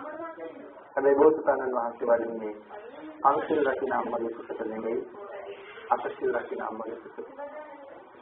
මේ කරුණ ඇතුලේ තව කොච්චර දේවල් තියෙනවද සාකච්ඡා කරන්න. ඒ නිසා බණ අහනවා කියලා කියන එකක් අහලා සුවක් හිතන එක. කොච්චර වටින කාරණාවක්ද පන්සිල් මත ඉන්න අම්මගේ කුසට බෝසතුන් වඩින්නේ. එන්නම් නිත්‍ය ධාතු පහළ වෙන පුණ්‍යවන්ත උත්තමයන් වහන්සේලා හැම වෙලාවෙම සිල්වත් අම්මලා වයගෙන බෝසතාණන් වහන්සේ නම් පන්සිල් කියන කෙනෙක් ගාවටවත් වෙන්නේ. නමුත් අපි පන්සිල් ආරක්ෂා කරගෙන ජීවත් වෙනවා නම් ජීවනයේ බඹලුන් සිට වෙන මහා පුණ්‍යවන්තයෝ අපේ කුස මාතෘ ධර්මයේ බවට පත් කරගෙන මේ ලෝක උපදින්න සූදානම්යි. එනිසා ඔබට බෝධිසත්ව දවි ඉතාම ගුණ සම්පන්නයි. මතු අනාගතයේ සම්මා සම්බුද්ධ ශාසනය සුරක්ෂිත කරන අය, මේ දහම් දිවයින සුරක්ෂිත කරන අය මේ ලෝකෙට දානය කරන්න බලාපොරොත්තුවක් තියෙනවා නම් ඔබ සිල්වත් වෙන එක තමයි මුලින්ම කරගත් කාරණාව බවට පත් වෙනවා. එහෙනම් මහා මායා දේවිය අටසිල් සමාදන් වෙලා ඉන්නවද කියලා බලනවා. ඊළඟට අම්මගේ වයස බලනවා. අම්මගේ වයස බලනකොට බෝසතාණන් වහන්සේ බලනවා මම ඉපදිලා දවස් 7කින් පස්සේ අම්මගේ ආයුෂ කොහොමද ඉවර වෙන්නේ? ඒක බෝසතාණන් වහන්සේ ඉපදුණත් නැතත් ඒ අම්මගේ ආයුෂ ඉස්සරයි. ඒ නිසා අම්මගේ ජීවිතේ කෙරවල වෙන්නේ දවස් 7කට කලින් ඉපදෙන්න ඉඩ තියාගෙන මාතෘ ගර්භයට වඩිනවා. ඒක අම්මා දිහා බලන තව ඒක කාරණාවක්. ඊළඟට තමයි තරුණ අම්මා කෙනෙකුගේ කුසට වඩින්නේ නැහැ කියලා සඳහන් කරනවා. බෝසතාණන් වහන්සේ මාතෘ ගර්භයට වඩිනකොට මහා මායා දේවියගේ වයස මධ්‍යම වයසින් 3.2ක් ගෙවිලා තිබුණා කියලා සඳහන් කරනවා. පිටකේ සඳහන් කරනවා එහෙම බුරුමේ වාගේ රටවල් වල වැඩ ඉන්න ත්‍රිපිටකධාරී මහා ස්වාමීන් වහන්සේලා සඳහන් කරනවා බෝසතාණන් වහන්සේ මාතෘ ගර්භයට වඩිනකොට මහා මායා දේවීන් වහන්සේගේ වයස අවුරුදු 55ක් කියලා. නමුත් පිටකේ සඳහන් කරලා තියෙන්නේ මධ්‍යම වයසින් 3.2ක් ගෙවලා කියලා. ඉතින් මේ කාරණා ටික අම්ම සම්බන්ධයෙන් බලනවා. මේ පංච මහා විලෝකණය කරලා උන්වහන්සේ නිසි අවස්ථාවේ මාතෘ ගර්භයට වදිනවා. 10 මාසයක් මව්කුසේ ඇදෙන්නේ. හැබැයි අපි ඉන්නවා වගේ මව්කුසේ ඉන්නවාද? මේ කරුණු ටික පැහැදිලි කරන්නේ ආශ්චර්ය අద్భుත ධර්ම පැහැදිලි කරන සූත්‍ර දේශනාවයි. අපි අම්මගේ කුස ඇතුලේ ඉන්න බොහෝම අමාරුයි. හරියට දස් දිනයක් ඇතුලේ ඉරවලා ඉන්න වඳුරු පැටියෙක් වගේ තමයි මව් කුස ඇතුලේ අපි අතපය නවාගෙන අකුලගෙන ඇකිලිලා 10 මාසයක් අපි මව් කුසේ ඉන්නවා. නමුත් සඳහන් කරනවා බෝසතාණන් වහන්සේ ඊටාම පහසුවෙන් වැඩ ඉන්නවා. අම්මගේ පිට කොන්දට තමන් වහන්සේ පිටුපාල ඉදිරිය බලාගෙන භාවනා කරන්න භාවනා ආසනයේ වාඩි වුණා වගේ බෝසතාණන් වහන්සේ බද්ද පරියන්කෙන් වැඩ ඉන්නවා. මවට අවශ්‍ය වුණොත් තමන්ගේ පුතා බලන්න. අම්මට පුළුවන් තමන්ගේ පුතා බලන්න. අපිට එහෙම කරන්න පුළුවන්කම සඳහන් කරනවා ධර්මයේ බෝසතාණන් වහන්සේගේ පුණ්‍ය තේජස වහඳ අම්මගේ කුස වටේට තියෙන මාංශ රැල්ල සමත් වෙන්නේ නැහැ. කුස දිහා බලපු ගමන් පුතා කියනවා. කොයි වගේද? හරියට මැණික් ගලක් එල්ලලා තියෙනවා වගේ හැම පැත්තෙම පේනවා. අම්මට පුතා පේනවා. නමුත් පුතා අම්මා දිහා බලන්නේ නැහැ කියලා සඳහන් කරනවා. ඇයි? කුස ඇතුලේ ඉන්නකොට චක්කු විඥානය පහළ වෙන්නේ නැහැ. බෝසතාණන් වහන්සේ 10 මාසයක් මාතෘ ගර්භයේ ජීවත් වෙනවා. උපදින්නේ ඉස්සහම අපි හැමෝම ඉපදින්නේ ඉස්සරලා ඔළුව. බෝසතාණන් වහන්සේ ඔළුව නෙමෙයි ඉස්සරලා උපදින්නේ. උන්වහන්සේ හරියට අර බද්ද පරියන්කෙන් වැඩ ඉන්නවා. ධර්මාසනයෙන් බහින්ද පාද දෙක විස්තරනවා වගේ මාතෘ ගර්භයෙන් එළියට ඉස්සරලා උපදින්නේ පාද දෙක. අපි මෞඛිකේ හැදෙනකොට හැදුනේ සිත ඉහළට වැඩෙනකොට වැඩියි. නමුත් නිදිවෙන් යනකොට කර්මජ වාසයේ මේ දරුවා අනිස්සට සඳහන් කරනවා මහා මායා දේවීන් වහන්සේගේ කුස තුළ උපදින කර්මජ වාසය බෝසතාණන් වහන්සේ මුලින් කරවන්න සමත් නැහැ.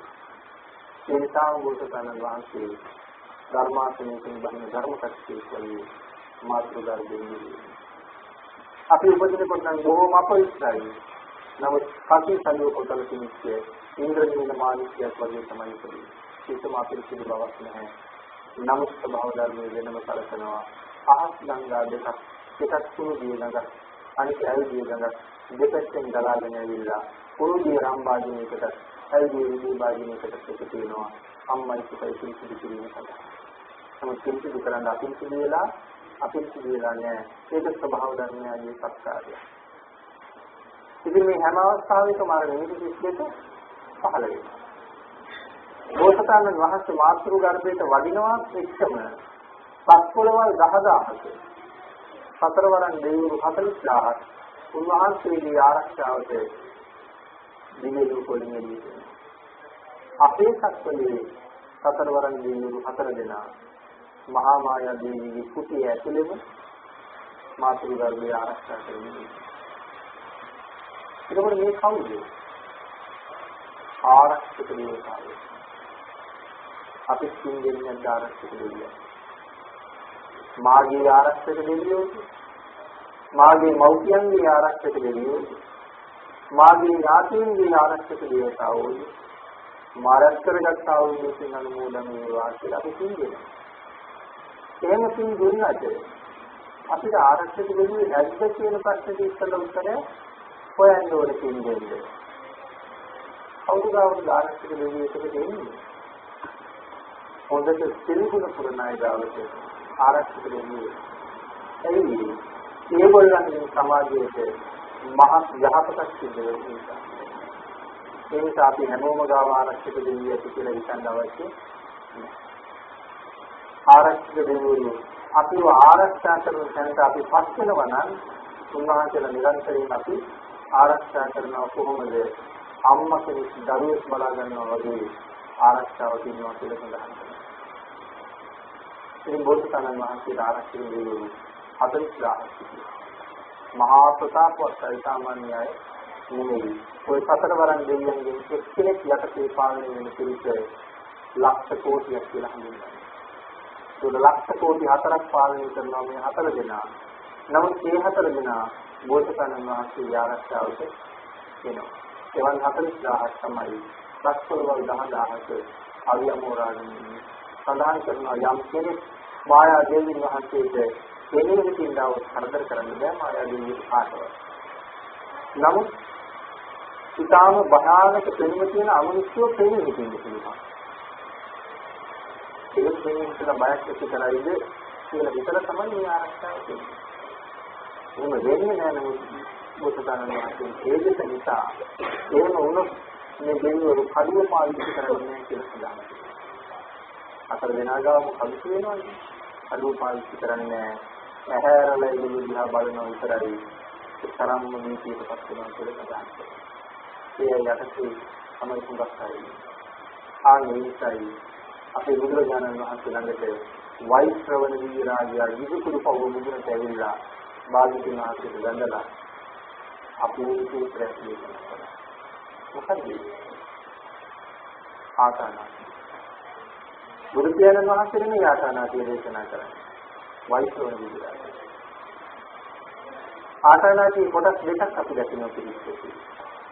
වෛශ්‍රවණ වීරාගය බුදුරජාණන් වහන්සේට දේශනා කරපු කොටස පහවදා උදේ එළියනහම බුදුරජාණන් වහන්සේ ඒ විදිහටම විසුණු වහන්සේලාට දේශනා කළා. ඒකයි දෙවියන්ගේ කොටසයි භාග්‍යවතුන් වහන්සේගේ කොටසයි කියලා කොටස් දෙකක්. ඒක දෙකම එකමයි. එතකොට මේ වීරාගය ඇයිද බුදුරජාණන් වහන්සේ මතක් කරන්නේ? ස්වාමීනි මේගොල්ලෝ කරදර කෙරුවෝ. අපිට ඕන තරම් සමහර අයට අමනුෂ්‍ය බලපෑම් තියෙනවා. බුද්ධහමේ මේ මොනවද සඳහන් කරලා තියෙන්නේ අමනුෂ්‍ය බලපෑම් වලට කරන්නේ. යමෙක් හරියටම පෙරවන් කරන විදිය එයාගාවට අමනුෂ්‍ය වෙන්නේ එන්නේ. යමෙක් නිරන්තරයෙන් බුදුගුණ සංසත් කරනවා නම් එයාගාවට අමනුෂ්‍ය වෙන්නේ එන්නේ. ඒ දෙකෙන් වෙනසක් කරන්න බැරි වුණොත් හරියට සූත්‍රයේ සත්‍යයනා කරන්න කිව්වා. ඒකට ඒගොල්ලෝ කොහොමද වෙලා අයියලා යනවා. හරියට සූත්‍රයෙන් කියලා වෛශ්‍රවණ වීරාගය දේශනා කළා. ස්වාමීනි එහෙමත් ගියේ නැත්නම් අපිට කතා කරන්න බැහැ. ඉතරනේ පිටලා ඉන්න කෙනෙක් ගාවට යන්න නැතුව ආවොත් සුළුරුවන් වෙන කෙනා ගාවට නිරන්තරයෙන් ඉන්නවා නම් කරදර කරතේ. කර්ණීයක සූත්‍රයේ සත්‍යයනා කරනකොට යන්නේ නැත්නම් මේ අමුත්‍යා දෙපාරක් හිතන්න පාස්ස කතා කරන්නේ. එතකොට ඉතින් අපි බලා ගන්නවා. ආනේින්දා මේ ආසානාදී සූත්‍රය හැම වෙලාවෙම දේශනා කරන්න එපා කියලා මම කියනවා. අද නම් මහපින්කක් කියනකොට හැම දෙයකම කියනවා. නමුත් දිව්‍ය රාජ්‍ය ඉල්ලීමක් කරනවා ආසානාදී කියන්නේ එපා කියලා. ඒක බාධිතුනා දේශනා කරනවා. එයි ආසානාදී සූත්‍රයේ සත්‍යයනා කරනවා කියලා කියන්නේ මේ දෙවියන්ට අඬ ගහනවා අපිට මේ කට්ටියකින් කරදරයි කියලා.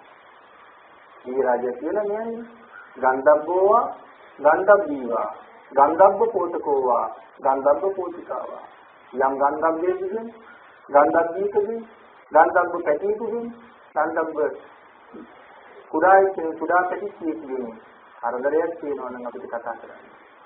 නාගෝවා නාගීවා නාගපෝතකෝවා නාගපෝතිකාවා කරදර කරනවා නම් ස්වාමීන් අපිට කතා කරනවා. ඉතින් අපි නිතරම මේ කට්ටියට අඬ ගහන්න ගත්තාම අපේ ගෙදර එහෙම කෙනෙකුගේ කිසිම කරදරයක් නැහැ. නමුත් අපි ආසනාති කියලා අඬ ගැහුවොත් එනවා.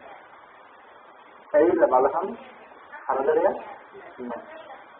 ඉතින් එහෙනම් අප්‍රමාණ දිව්‍යසක විඳින්න අය බුද්ධ ආග්‍රාව විසයිනේ එන්නේ.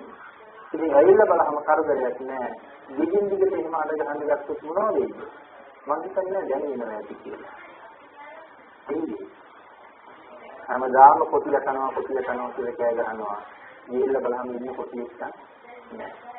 හැබැයි කාපි දවසට කවුරුත් ඉන්නේ නැහැ. ඒකෙන් අපි නිකන් අඬ ගහලා ඇවිල්ලා බරලා ගිහිල්ලා දැන් අපි අඬ ගහනවා ගණන් ගන්න එකක් නෙමෙයි.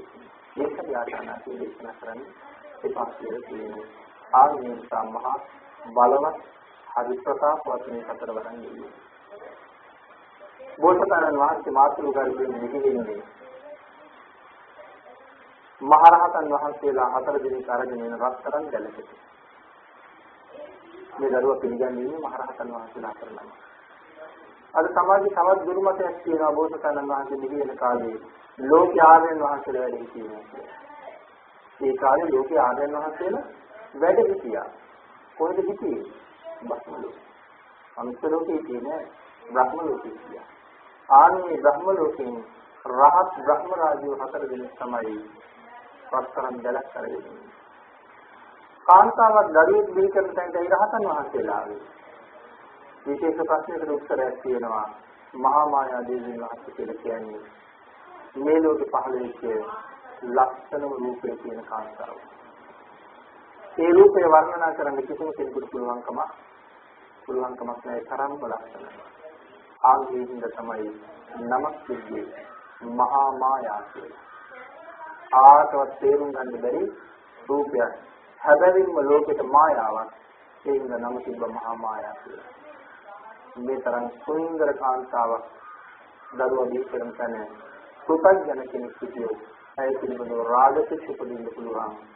එහෙම කිසක් ඇති වුණොත් ඒත් එක්කම වුණේ අවිශ්ව දරෑරෙන කනවස්සන්න මේ ලෝක කාටවත් දරුව එන නිසා ඉරහතන් වහන්සේලා කියනවා. ඒකවල මහා මායා කියයි කෙනෙකුට හිතා ගන්න බැරි තරම් ලක්ෂණ රූපයක් තිබුණ නිසා ලංකාවේ ආයු දුර්මතයක් තියෙනවා. ඒ මහා මායා කියනවා. ලංකාවේ දුර්මතයක් තියෙනවා. සුද්ධෝදන මහරජුගේ විතර මහා මායා දේවී මහත්මිය නෙමෙයි. ගෝතමී කියනවා. සුද්ධෝදන රජුගේ විතර ගෝතමී දේවිය. සිද්ධාර්ථ කුමාරයා දීකලාට පස්සේ ගෝතමී දේවිය පිරිමියෙක් වෙනවා. එතකොට ස්ත්‍රියක් පිරිමියෙක් වෙනවා කියන එක මායාවක්. එදා ඉඳලා මහා මායා කියලා කියනවා. ගෝතමී දේවිය කුමාරයා ඉපදුනාට පස්සේ පිරිමියෙක් වුණා. ඒක මහා මායාවක්. එදා ඉඳලා මහා මායා කියලා නම තිබුණා. ලංකාවේ වර්තමානයේ තියෙන තවත් එක දුර්මතයක්. එතකොට අපිට ආපහු අහන්න වෙන්නේ නැද්ද? එතකොට වික්ෂුණී ශාසනය ආරම්භ කරපු ගෝතමී කවුද කියලා? ගෝතමී නම් සුද්ධෝදන රජුගේ විතර අවුරුදු නිසාද වික්ෂුණී ශාසනය ඇති වුණේ කියලා.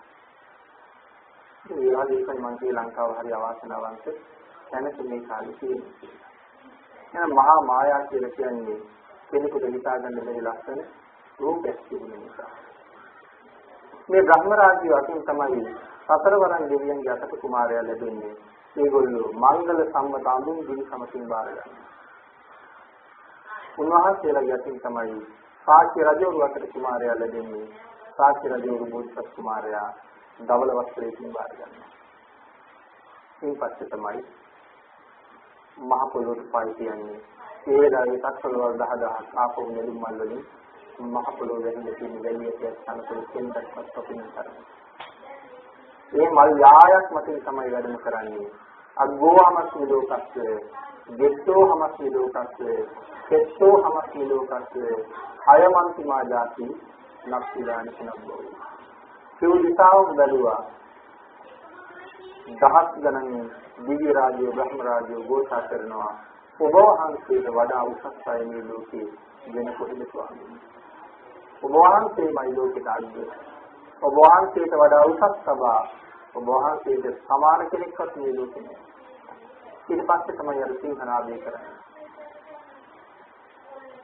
මේ ධර්මයේ අපිට හරියට පටලවල තැන් වල. බෝසතාණන් වහන්සේ ඒ වෙලාවේ මමයි ලෝකයට අග්‍රය, මමයි ලෝකයට ජේෂ්ඨ, මමයි ලෝකයට ශ්‍රේෂ්ඨ කියලා ප්‍රකාශ කරනවා. පස්සේ කාලේ අපි කියනවා සිද්ධාර්ථ කුමාරයාගේ ගුරුවරයෙක් කියලා. ඒකෝට සිද්ධාර්ථ කුමාරයාට වඩා ගුරුවරයා ශ්‍රේෂ්ඨ වෙන්නේ ශිෂ්‍යයා ගුරුවරයාට වඳින්න ඕනේ. එහෙනම් සිද්ධාර්ථ කුමාරයා කොහොමද ශ්‍රේෂ්ඨ වෙන්නේ? මහා යාන මතවලින් ඇවිල්ලා අපේ පොත්වලට එකතු වෙලා අපේ ශ්‍රද්ධාව විතරක් පළුවෙලා. බෝසතාණන් වහන්සේට නෙමෙයි, සිද්ධාර්ථ කුමාරයාට නෙමෙයි, මේ සිද්ධාර්ථ කියන ආත්මයේ උපදින ආත්ම 10කට වඩා කලින් ඉඳලා ගුරුවරයෙක් නෑ. විදුර පඬිතුයන්ට ගුරුවරයෙක් නෑ. මෞර්තිල පඬිතුයන්ට ගුරුවරයෙක් නැහැ. කුසරජ්ජුරුවන්ට ගුරුවරයෙක් නැහැ. බෝසතාණන් වහන්සේට සිද්ධාර්ථ කුමාරයාට ගුරුවරයෙක් නැහැ. තවත් ආත්ම 10ක් විතර එකට යනකම් ගුරුවරු නැහැ. සම්මිව අවබෝධ වෙන ඥානයක් තිබෙනවා. ඒකයි මම ලෝකයට ආදිය කියන්නේ. ගුරුවරයෙක් කියනනම් ශිෂ්‍යයා ගුරුවරයාට වඳින්න ඕනේ. කොහේ වඳින්නද? පංච විඤ්ඤාත සමාපත්තිලාභී. අපිට කාලදේවල තාපසතුමා මාළිගාවට අපිලා සිද්ධෝන කජුරු වන්දවන්න ලැස්ති වෙනවා. සිද්ධෝනේ නලල් තලයේ පාදගත නිසා. සජ්ජිරෝණන් කල්පනා කෙරේ ඒක මහා වාසනාවක් කියලා. ඒ නිසා දිනේ කියලා සමාව ගන්න කියන්නේ හැදී. එහෙම ලැහැත්ති වෙනවත් එක්කම කාලදේවල තාපසතුමා වාඩි වෙලා හිටපස්සේ නැගිට්ටේ මහරජ මම මරන්න දෙපා මහරජ කියලා. සිද්ධාර්ථ කුමාරයා දිනසින් බණන් කාලදේවල තාපසතුමාගේ හිත හත්කඩකට පුපුරනවා එතන. සඳහන් කරනවා සාවිදහකින් ගෙඩියක් ගැලවෙනවා වගේ සිද්ධාර්ථ කුමාරයා ගාව බෙල්ල ගැලවිලා දිනනවා. ඒ වුණත් කොහෙද? අවුරුදු තමන්ගේ ගුරුවරයා සිද්ධාර්ථ කුමාරයා ළඟ දන ගහනකොට සුද්ධෝදන රජු ඇයි කියලා අහන්නේ නැතිවම පළවෙනි වතාවට තමන්ගේ පුතා ගාව දන ගහනවා. එහෙම ආශ්චර්යයක් බෝසතාණන් වහන්සේ කිව්වා. අවුරුදු 29ක කාම භෝගී ජීවිතයේ ගෙවල ජීවිතය පිළිබඳව කලකිරීමක් තිබුණා. ජීවිතම පිළිබඳව කලකිරීලා ජීවිතේට දාලා යන්න තීරණය කළා. උන්වහන්සේ ජීවිතේට දාලා යන්න තීරණය කරපු අන්තිම දවසේ එදා උයනට ගිහිල්ලා හොඳට විනෝද වුණා. විනෝද වෙලා නාගත්තා. ගොඩවෙන්න ලෑස්ති වෙනකොට සත්ව දේවේන්ද්‍රයන් වහන්සේ විශ්වකර්ම නිවේශකයාට කතා කරලා කිව්වා මහ බෝසතාණන් වහන්සේ අද මහ විනිශ්මන කරනවා.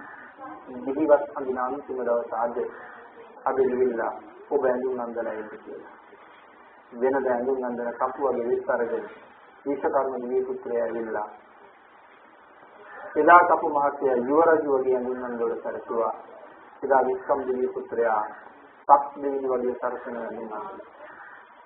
අන්තිම දවසේ ජීවිතය.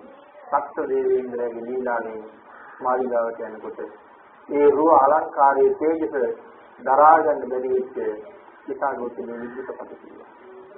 ඒකට මුතුහර දානය කරලා මාළිගාවේ ගිහිල්ලා නිදාගත්තා. නාටිකාවංගනාන්ගේ එදා නැටුම් ගෙයින් බැලුවේ නැහැ බෝසතාණන් වහන්සේ. බෝසතාණන් වහන්සේ සතපුණා. දෙවියෝ විසින් දිව්‍යාංගනාව වගේ හිටපු නාටිකාංගනාව ඔක්කොම පිළිහන් මුනිදි කෙරුවා. බෝසතාණන් වහන්සේට මහරයාව දෙන්නේ. අවදියලා බලහම මොහොතකට කලින් දිව්‍යාංගනාව වගේ හිටපු අය දැන් මලමිණිවා. අතපය හතර පැත්තට ඉති කරලා උඩු බැලෑට සමහර අය වැටලා ඉදිරිත් සමාන සඳහන්. සමහර අය කෙඳිරි ගන්නවා. සමහර අය විනා වෙනවා. සමහර අය හීනේ මොනවද කනවා. සමහර අය කට දෙපැත්තෙම කියලා වැක්කෙනවා. ඒ වෙලාවේ දැක්කා මේක ජීවිතය කියලා. සම්මත කතා කරලා කියන්න ධම්මම මට පිටින් දුන්නා කියලා.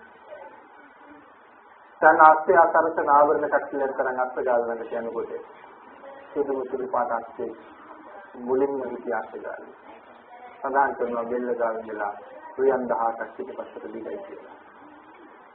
මහා කල්ප ලක්ෂයක් කෙරුම් පුරලා කුජිත භවනීම වැඩ ඉඳලා බෝසතාණන් වහන්සේ වෙන්නේ දෙලඹකී කුසට ඇවිල්ලා ඉතිරිච්ච දිව්‍ය රාජයා මනුස්ස ලෝකේ අස්තේ සතිත පහළ වෙනවා. මහා කල්ප ලක්ෂයක් කෙරුම් කිරුවේ ඇයි? මහා බෝසතාණන් වහන්සේ ජීවිතය අභිෂ්ක්‍රමණය කරන දවසේ උන්වහන්සේ අරගෙන යන්නේ මමයි මේකටයි කරුණා. අස්තේ අසුදානම් කරගෙන ආවා. අස්ත්‍යාවිකේ නැගලා ප්‍රාකාරයේ දිහා බලනකොට දෙවියෝ විසින් ප්‍රාකාරයේ ඇවිල්ලා දේවයන් පිට වෙනකොට දෙවියන් හදාපු අපූර්ව මාර්ගය මල් පාවඩ එලලා සුදු එළිය අතුරලා සුවඳ පැන් ඉහලා පුංකලක් කියලා තොරන් බැඳලා පහන් ගල්වලා පොඩි වැල් ඇදලා මල් වලින් සරසලා මේ අපූර්ව පාර දෙවියෝ හදලා තියෙනවා 15 පැයකදී සික්කෙන් දුර ගෙවන්නේ ඒ යෙදුණු ගෙවන එක මේ ආශ්‍රාදේ කරන් දෙයක් නෙමෙයි. සඳහන් කරනවා මාර්ගයට අවතීර්ණ වෙනවත් එක්කම ලක්ෂ 60ක් දෙවිවරු ඉස්සර වුණා කියලා. ලක්ෂ 2ක් දෙපැත්තෙම ලක්ෂයක් පිටපත් වෙන බෝසතාණන් වහන්සේ මැදි කරගෙන තමයි අනුමෝදන්තර දක්වයි කියන්නේ. ජීවත් ගලවලා පෙර භවයක මිත්‍රයා ගතිකාර මහා බ්‍රහ්මයා අරිහත් ධජයෙන් ලැබුණා. ඒක ඇඳගෙන සල් සංගර ගලවලා අහකට විසි කෙරුවා. මහා බ්‍රහ්මයා ඇවිල්ලා සල් සංගල අරගෙන ගියා. කෙස්වැටිය කපලා අහකට විසි කළා. සත් දින විරෙන්න කෙස්වැටිය අරගෙන ගියා. අද පෞතිසාවි සහ බඹලුව සලුනිසෑයි සිලිනිසෑයි දෙවිවරු වන්දනා කරනවා. කෙස්වැටි සයිසිය සත්‍ය දෙවියන් වහන්සේ කෙස් අරගෙන ගිය කරඬුව 60ක්ම 10කට වඩා උසයි ඝන රක්තරා. සබසංගල අරගෙන ගියපු කරඬුව 30කට වඩා උසයි ඝන රක්තරා. අද වන්දනාමාන කරනවා යයි. අනුපියම් වණේට වැඩලා විනහතකින් පිළිසිඳා වැඩලා ක්‍රමක්‍රමයෙන් දුර්ගේශ්වරී වලට වැඩලා ආයවරුද්ද දිස්කරක්‍රියා කරලා කාමසුඛ අත්තිලමතාන යෝගයෙන් බුද්ධත්වයේ වඳ බැරි බව අවබෝධ කරගෙන උන්වහන්සේ බොමඩ දක්වා වැඩම කළා. සිහින පහක් දැකලා බුදු වෙන බව සාහවරු කරගන්නවා. ඒ වදින වෙලාවේ කුරුලේ දනව්ලි සේනා නිලියම් ගමේ අද පාල කියන නුගුරු කුමුද රැයක් ගත කරන්න නතර වුණා. එතනදී තමයි සේනාවේ ජීවනය මුලදී අජපාල නුගුරුකේ රුක්ෂ දෙවියට ආරාධනාවක් කරලා තිබුණා. පිරිමි පුතෙක් දෙන්න කියලා. ඒ ලැබිච්ච පුතා තමයි යසකුල පුත්‍රයා. අවුරුද්දක් ගාන උපන් දිනේට අජපාල නුගුරුකේ රුක්ෂ දෙවියට ක්‍රියාහාර පූජාවක් කළා. එදා හරියටම බෝසතාණන් වහන්සේට වැඩ සිටු දවසේ පුතාගේ උපන් දිනේ ඒක උදේ ක්‍රියාහාර පූජා කරන දවස. මේ අපූර්ව පිළිබඳක් හදන්නේ. යයි වනාන්තරයේ කියලා දෙනු 1000කට කෑම කවල. තේර දෙනු 1000කට බෙදලා 500කට ගණන් වතුර දීලා. ඉතුරු 500 දෙලෙන් කිරිදවර කිරිපෝල. කිරිවුණ 500 දෙකට බෙදලා. මේ 250ට අර 250න් කිරිපෝල. එහෙම බෙදාගෙන 14කට ගෙනල්ලා 14 දෙකට බෙදලා 7 දිනක් කිරිදවල මේ 7 දිනකට පෝලා. ඒ කිරිදවල තමයි කිරිබතට කිරිබන්නේ. අවුරුද්දක් විතර සූදානම් වෙනවා. තාම සූදානමනේ තාම රසවත් හාල් අරගෙන හාල් හොදලා සියම් නිතර කියපු තැනින්දලා කිරිබත ඉදෙනකම්ම සත්ව දෙවියන් වහන්සේ පිටට ගිනි පිළිනවා. මහා බ්‍රහ්මයා තේකච්ඡත්‍රය කියලාගෙන ඉන්නවා. කිරිබත පිළිගන්න. හැබැයි සේනානි ජීවිතේ දෙන්නම තියෙන්නේ. එළියෙනකොට ප්‍රදේශයේ උසවලවත් කරමින් කිරිබත ඉදෙනවා. ලක්ෂයක් වටින සල්ලියක කිරිබත බහලා ලක්ෂයක් වටින සල්ලියකින් වහගෙන හිතමත තියාගෙන නුගර සදාවට ගිහිල්ලා බෝසතාණන් වහන්සේ ළඟ දන ගහනකොට එදා ගතිකාර බ්‍රහ්මයා ගෙනල්ලා දුන්න අටතිරිකලේ තිබිච්ච පාත්‍රය එහෙම්ම මතු ගහනවා ගියා. මේක හැම බෝසතාණන් වහන්සේ නමස්කාරවම සිද්ධ වෙනදී බුද්ධත්වයට කලින් අන්තිම දාන වේල වළඳන්නේ ලක්ෂයක් වටින රන්සල්ලියක ඒක ස්වභාව ධර්මයෙන් සිදු වෙනවා. ඒ නිසා පාත්‍රය අතුරු ගහන වෙනවා. මේ කලිය තමයි දැන් වළඳන්න සිද්ධ වෙන්නේ. මේ රංජනා නදිය ළඟ ගිහිල්ලා පැන් පහත් වෙලා පිරිපිඩු 49ක් පිටු කරලා දාන වළඳුවා. සේනානි දීමේ මොනතරම් පින් කළාද? බෝසතාණන් වහන්සේට අන්තිම දාන වේල අලුත්ම බුදුරජාණන් වහන්සේට දින 49කටම දන් දෙන්න ඇයිතින් කරලා තිබුණා.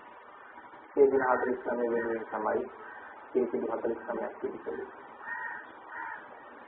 බෝසතාණන් වහන්සේ දාන වළඳලා කලිය ගඟට දැම්මා. ඒ කලිය මාංජරීක කියන නාග භවනට ගියා. කලි 4ක් එකට ගැටුණා. නාගරාජයා කල්පනා කළා පළමු දත් කෙනෙක් බුදු වුණා, පෙරේදත් කෙනෙක් බුදු වුණා, ඊයේත් කෙනෙක් බුදු වුණා, අදත් කෙනෙක් බුදු වෙනවා. මේක බුදු පෙරහැර. යම් බලන්න කියලා තමන්ගේ 500ක් දෙන අයෙක් මහා කාලනාදියා නිරංජනා නදී කියලා. ඒකෙන් කියන්නේ බුද්ධාන්තරයක් නාග ලෝකෙට එක දවසයි කියනවා. බෝසතාණන් වහන්සේ ගඟෙන් එහාට වදිනකොට සොක්කී බොන්නදී කුසකනටි හම්බුණා. දෙවියෝ නැවතත් එහාට වදිනකන් අර පෙරසේම පාර හදලා සරසලා තිබුණා. මේ මාර්ගයෙන් බොමෙලට වැටුණා.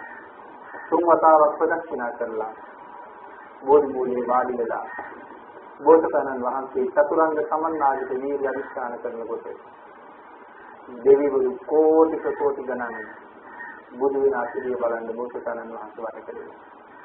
බ්‍රහ්ම රාජ්‍යෝ කෝටි ගණන් එකතු වෙලා. නාග රාජ්‍යෝ වටේට එකතු වෙලා. මෙන්න මේ වෙලාවේ වටවත් කුමාරයා දැක්කා. සිද්ධාර්ථ කුමාරයා මගේ විශේෂපතේ ඉස්මවන්නලා ඉන්නේ. සිද්ධාර්ථ කුමාරයා මේ විශේෂපතේ ඉස්මවල ගියොත් අසංඛ්‍ය ගානක් මගේ බැලින් විනාශ කරනවා. ඒක නොවිය යුක්තක්මයි.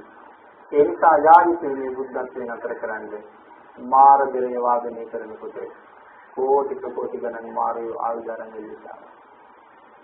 යදුන් 100ක් දී ඇති පිටිපිටේ 7000ක් මවලා වර්ග 1000ක ආයුධයන් දරාගෙන බෝසතාණන් වහන්සේ ඉස්සරහට එනකොට එකදු දෙවියෙක් එකදු බ්‍රහ්මයෙක්වත් බෝසතාණන් වහන්සේ ළඟ නැහැ.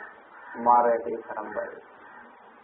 ඒ නිසා ජයතුරා සංඛ්‍ය අතේ තියාගෙන සත්‍ය දේවේන්ද්‍රයන් වහන්සේ සක්වලට ඇහෙන්න තිබින්නේ ඉතාලි හිටියේ. ඒක පස්ස දාලා යන්නේ ගියා. හේත චක්‍රයේ බුදුබව ලැබෙනකන් සීතට ඉහළගෙන ඉන්නම් කියලා මහ බ්‍රහ්මයා කුඩේ අතේ තියාගෙන හිටියා. සක්වල දල පෙරවල කුඩේ හේතු කරලා බඹලෝට යන්නේ. නාගයෝ නාග භවනට මුල්ලා කතාසින් වහගෙන බඩට අසක් තියාගෙන මුණින් දිගියලා. කිසිම කෙනෙක් බෝසතාණන් වහන්සේ ගාව නැහැ. නමුත් මාර පිළිච්ච කෝටි ගාන එකතු වෙලා. වතවත් මාරයා බෝසතාණන් වහන්සේ කතා කරලා කියන සිංහාර්ථය. නැගිටපන්. ප්‍රාර්ථනා වගේ. හැබැයි ඒක කලින් වර්ෂා 9ක් ලැබුණා. ආයුධ වර්ෂාව, වතුර වර්ෂාව, වැලි වර්ෂාව, මඩ වර්ෂාව, අලු වර්ෂාව, අඟුරු වර්ෂාව ආදී වශයෙන් වර්ෂා 9ක් ලැබුවා. තරපේ වර්ෂාව. ඒවනේ සාමාන්‍ය වර්ෂා නෙවෙයි. සඳහන් කරනවා වැලි වර්ෂාව වර්ෂනකොට එක වැලි බිඳුවකට මහ පොළොවේ ආවාට හැදෙනවා කියන්නේ. ඒ තරම් වේගෙන් වැලි බිඳුවකට වැටෙනවා. නමුත් බෝසතාණන් වහන්සේට කිසිම හේහරයක් කරන්න පුළුවන් කමක් තිබුණේ අන්තිමට වසවර්තිය කතා කරලා කියනවා. ඔය ආසනේ උගේ නෙමෙයි මගේ කියලා. බෝසතාණන් වහන්සේ වසවර්තිය. ඔබ මේ ආසනේ වෙනුවෙන් දෙලුම් පුරලා තියෙනවා. මහා කල්ප අසංඛ්‍ය 4 ලක්ෂයක මේ ආසනේ වෙනුවෙන් තියෙන මම මේ මහ පොළොවට වඩා වැඩියෙන් මස් දන් දුන්නේ මම මේ ආසනේ වෙනුවෙන්. මහා සාගර ජලයට වැඩි මේ දන් දුන්නේ මේ ආසනේ වෙනුවෙන්. මහා මේරු පර්වතයට වඩා උතුරු පලන් හිස් දන් දුන්නේ මේ ආසනේ වෙනුවෙන්. ඔබ එහෙම දන් දීලා තියෙනවා. වටවර්තිය මේ කොඹේ කියන සාක්ෂි තියෙනවා. කෝටි ගාණක් මාරියෝ කෑ ගහලා සාක්ෂි දුන්නා සාක්ෂි. වටවර්තිය බෝසතාණන් වහන්සේ අහන ඔබ වහන්සේට සාක්ෂි තියෙනවා. උන්වහන්සේ සඳහන් කළා මාරවීය පුත්‍රය මගේ පාරමිතා ශක්තිය සිහිපත් කරන්න අවශ්‍ය නැහැ. කෝටි ගාණක් ඔබ අරගෙන ඇවිල්ලා ඔබේ පිළිසෙට මට මොකවත්ම කරන්න පුළුවන්කම නැහැ. ඔබ අරගෙන ආපු කෝටි ගාණක් ඔබේ පිළිසෙ ගිනි ගුලක් ළඟ පළඟැටි වගේ මගේ පාරමිතා ශක්තිය නැමැති සීලමය ආවියගාව ඔබේ මාර්ගික ඔක්කොම පළඟැටියන්ට සමානයි. මේ ආසනයේ වෙනුවෙන් මම විස්තර කල් පාරමිතා පුරලා තියෙනවා. විස්තන්තරාත්ම භාවයේ විතරක් මේ මහ පොළොව කම්පා කරවතරව මම දන් දුන්නා. මේ මහ පොළොව අදත් මට සාක්ෂි කියනවා කියලා පොළොව දිහා බලනවා සිත්තම මහ පොළොව දහස්වර දසදහස්වර කම්පා වෙනකොට මාර්යගේ හස්තිය ජීවිතලා යොදුන් 100ක් දිගයි. මේ ඇත බෝසතාණන් වහන්සේගේ ඉස්සරහා දන ගහගත්තා. ඇත දන ගහලා ආචාර කරලා පැනලා දුවනකොට මාර පිළිස හරියට මහා කුලකට කපුවෙච්ච කුළුන් ගොඩක් සීසී කරේ කියනවා වගේ දෙන්නේ එක මග නොයා දුවන්න පටන් ගත්ත කියලා සඳහන් වෙනවා. ඊට බහලා යන්න කලින්ම මාරයා පරාජය කරලා ඉන්වාසේ ලෝකදා බුද්ධ රාජ්‍යයේ මුදුපත් කරගත්ත පහෝදායි.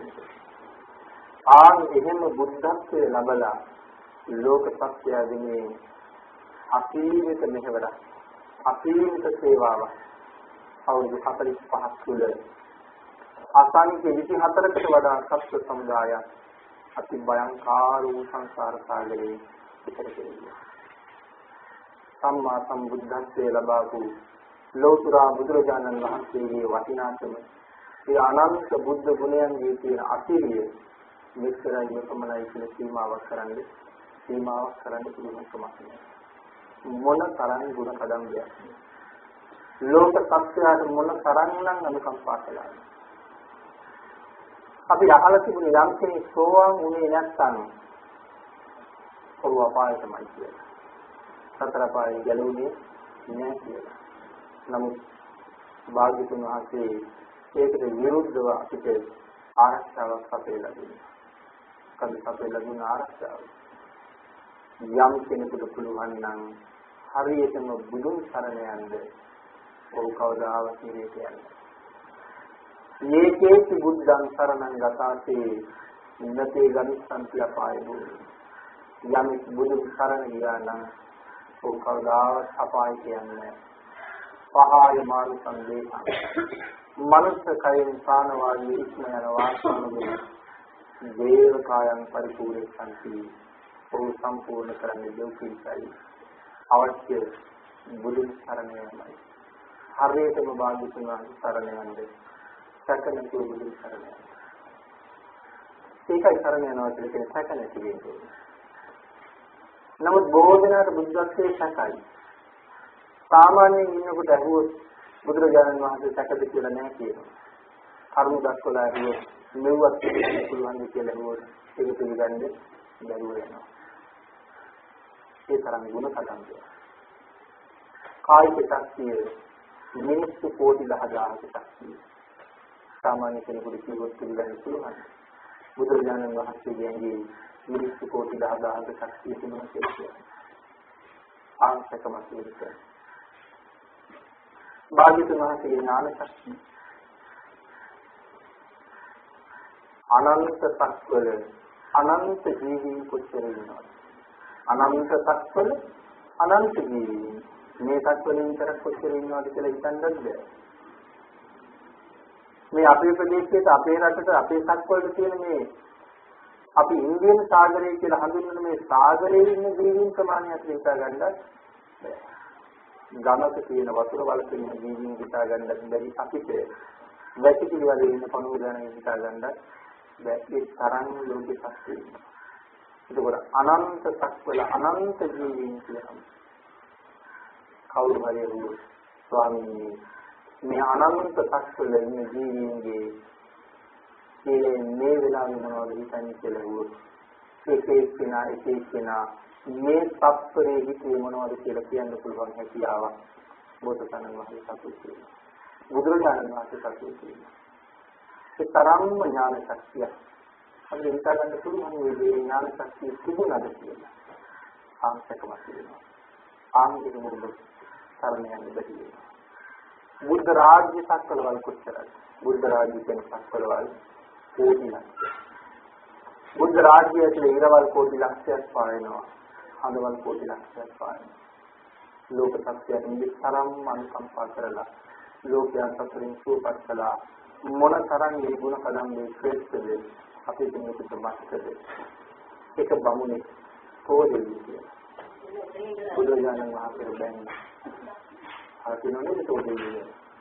තෝරෙන්නේ බුදුරජාණන් වහන්සේට බැන්නේ. තෝරෙන්නේ නැරිලා ගිහිල්ලා බල්ලෙක් කියලා ඉතිරිලා. බැලුවා. බුදුරජාණන් වහන්සේ දැක්ක තෝරෙන්නේ බල්ලෙක් කියලා. අර තෝරෙන්නේ පුතාට සසරින් මිදෙන්න සින් කියනවා. මේ සසර කොයිතරම් දුක්ඛදායකද? පුතා සසරින් මුදව ගන්න ගියහම බල්ලා මට බුරනවා.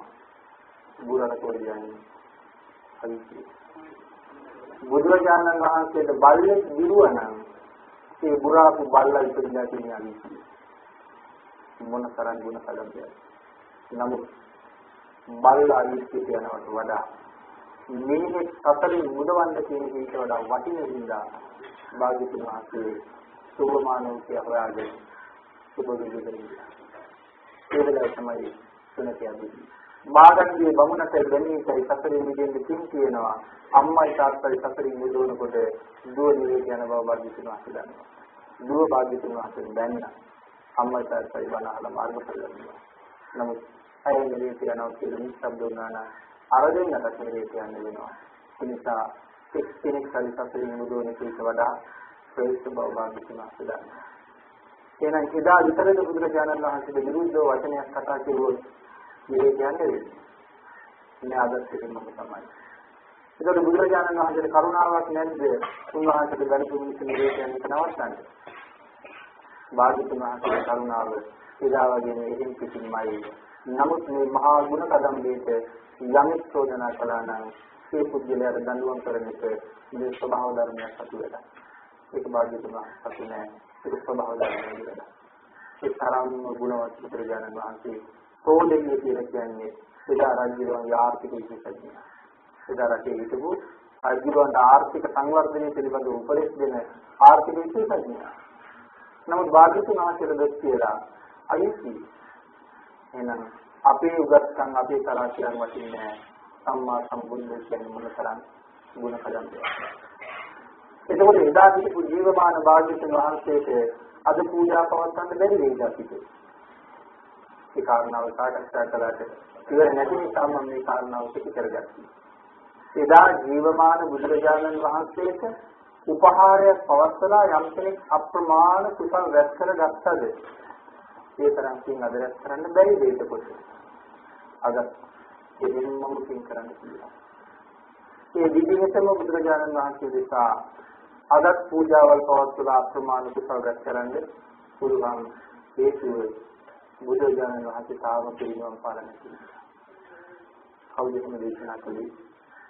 බුදුරජාණන් වහන්සේ. කොහොමද දේශනා කළේ?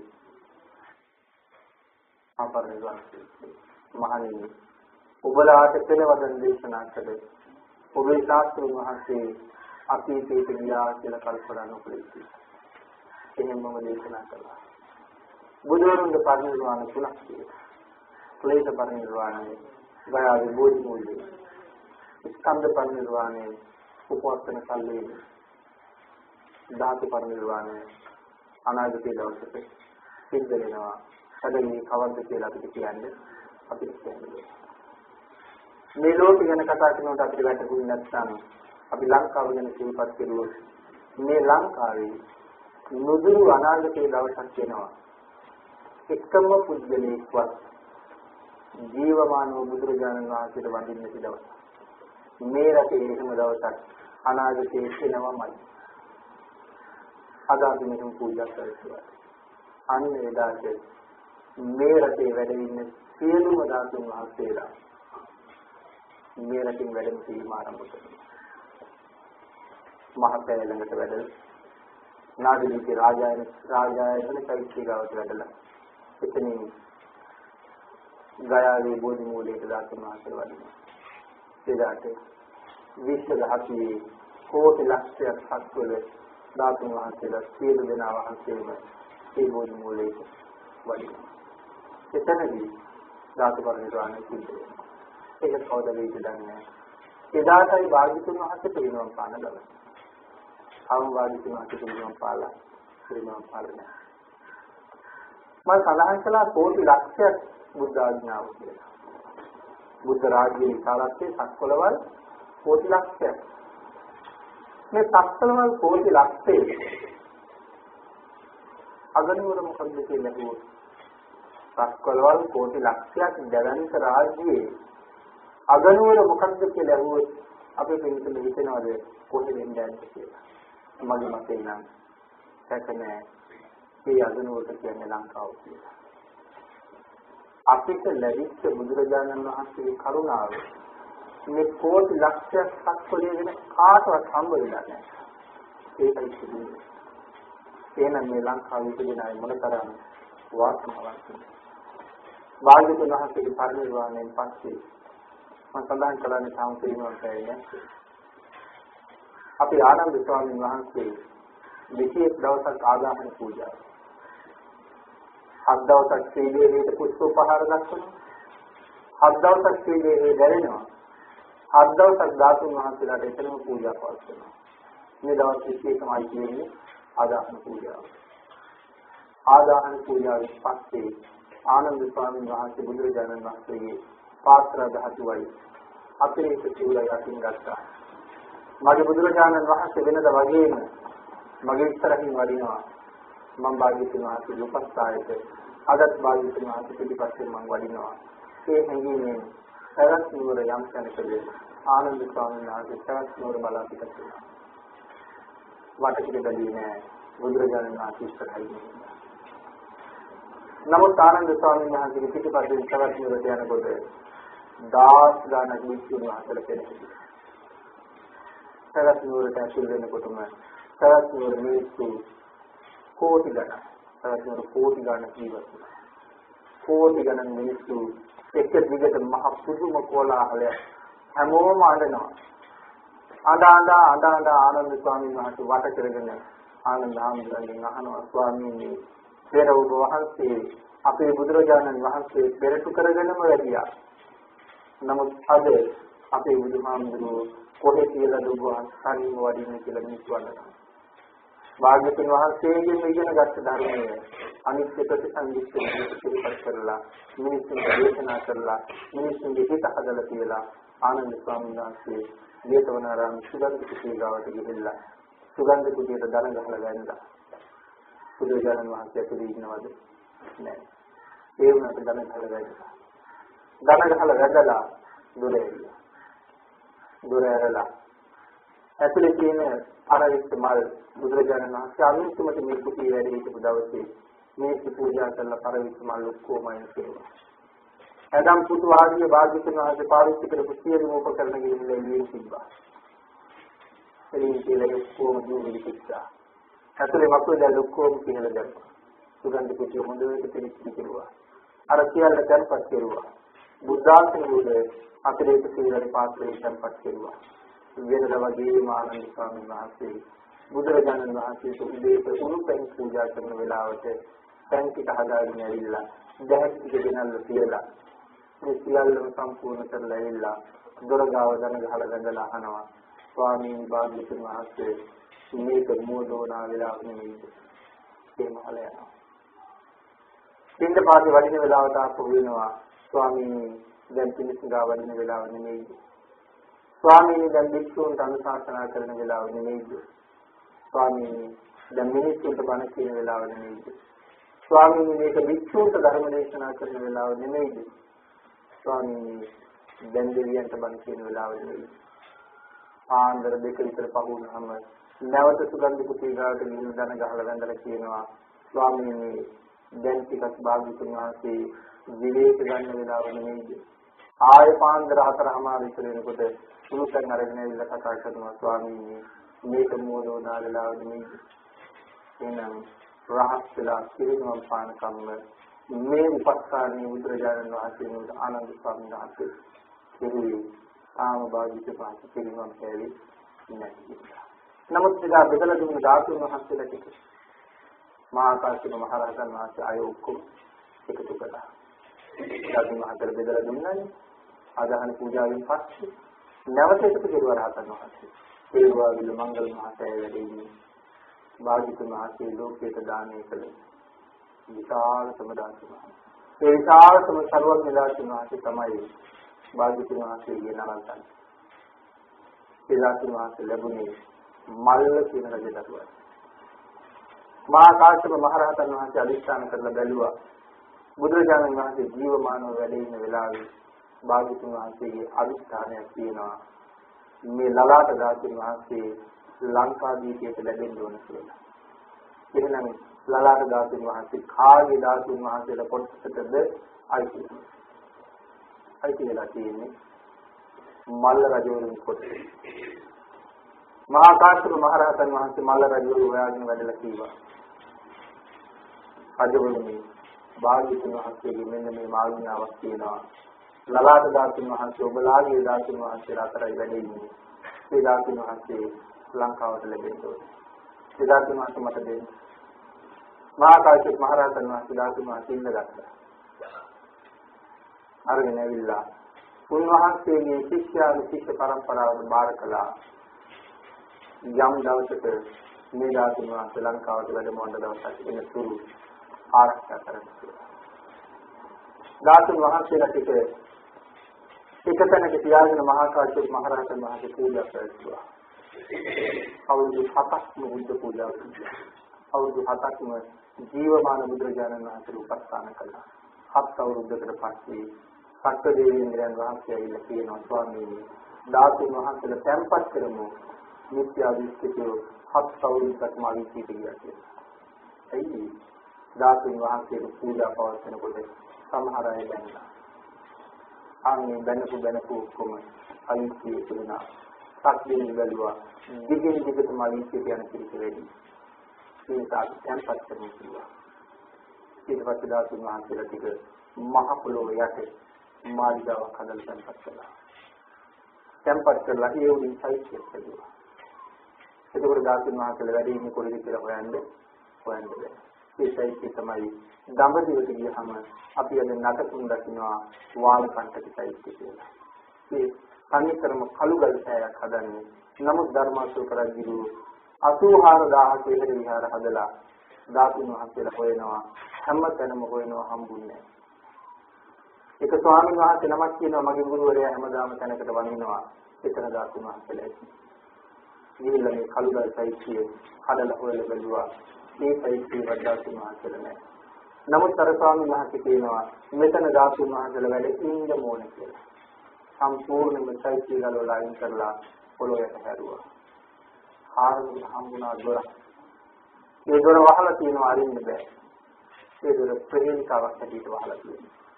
ඒ හින්දා ආරස්පද දන්නේ කිසි කෙනෙකුට දොර අරින්න බෑ. රජු කල්පනා කළා ධාතුන් වහන්සේලා මෙතනමයි වැඩ ඉන්නේ. අරින්න බැරි හින්දා රජු බොහෝම දුකටපත් වෙලා සතුටින් ඉඳගත්තා. ආන්නේ වෙලාවේ හරි ලස්සන තරුණයෙක් ආවා. ඒ තරුණයා ඇහුවා මහරජතුමනි කනස්සල්ලෙන් එයි කියලා.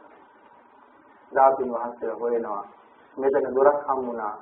මෙතන වැඩෙන්න ඇති මට අරගන්න බෑ. මට පින් නැති හින්දා වෙයි කියලා ප්‍රතිවර්ධ කිව්වා. ඒලවල තරුණයා ඇහුවා මම අරගෙන දෙන්න කියලා. ඒල රජුවට කිව්වේ කුරුම සතුට. අරගෙන දෙන්න කිව්ව පුළුවන් නම් එයා දෙන්න කුලිතලේ ඉඳගෙන එක සීතලයක් දුන්න කියලා අර දොරේ එක ඇණියකට විද්දා. ඒ ඇණියට විදිනකොට මුළු දොරම ඇරුණා. මේ ඇවිල්ලා තියෙන්නේ විශ්වකර්ම ජීවිතය. ඒ අදවැරලා දීලා අඳුර දහන් වෙලා යනවා. ධර්මාශෝක රජු ඇතුළට යනකොට හතුල්පතක් කියලා එල්ලලා තියෙනවා එළියේ. අනාගතේ පහළ වෙන දුප්පත් රජවරුන්ට මගේ බුදුහාමුදුරන්ට සලකන්නවත් කම්මදි කියලා. කවුද කියන්නේ? එහෙම ලියලා තියෙන්නේ අජාසත්තරයි. මේ රජවරු ඊට පස්සේ අවටික ඇතුළට යනකොට ධාතුන් වහන්සේලා වැඩ ඉන්නවා. එතන රාමපතක ලියලා තියෙනවා අනාගතයේ මේ රටේ පහළ වෙනවා පියදාසනම් රජ ආන්ගේ රජු මේ ධාතු ගර්භයේ ගින්නලා ධාතුන් වහන්සේලා අරගෙන 84000 කියන විහාරවල තැන්පත් කරනවා කියලා.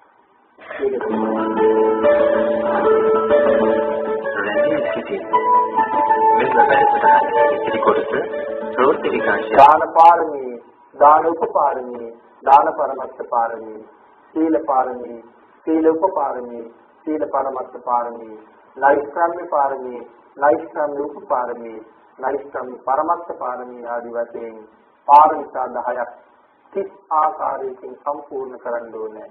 ලෝකුරා බුදුබව ලබන්න නම් කියලා වැටෙනවා. ආන්ගේ පාරමිතා සම්පූර්ණ කරන්න අදිස්ථාන කරනකොට මේ මහ පොළොව සියවර දහස්වර දසදහස්වර කම්පා වෙන්න පටන් ගන්නවා. මහ පොළොව හරියට රත රෝදයක් වගේ කැරකුණා කියලා සඳහන් කරනවා.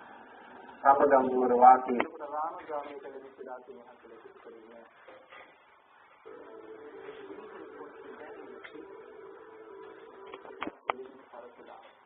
සිය පතිම මනවල් කලයක් නිර්මාණය කරලා වාග්යතුන් වහන්සේටම උපහාර පූජාවක් පූජා කරන්නේ සංසාරේ වෙනම පාරමිතාවක් පුරලා ඉනිතරල කිලිස් නිසා මෙවන් සිත් පහළ වෙනවා මිසක් එහෙම නැතුව සිත් පහළ වෙනවා නෙවෙයි.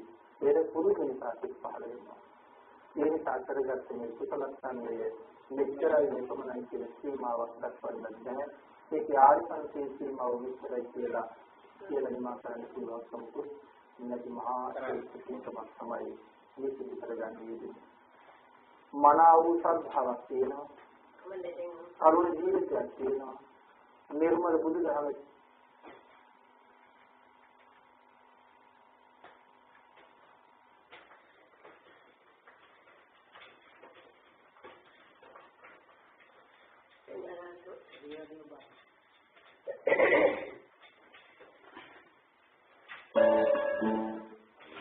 සුසන්දේශ ඔබ වෙත ගෙන ඒමේ සැදැහැති දායකත්වය ජාතියේ මහා පහන්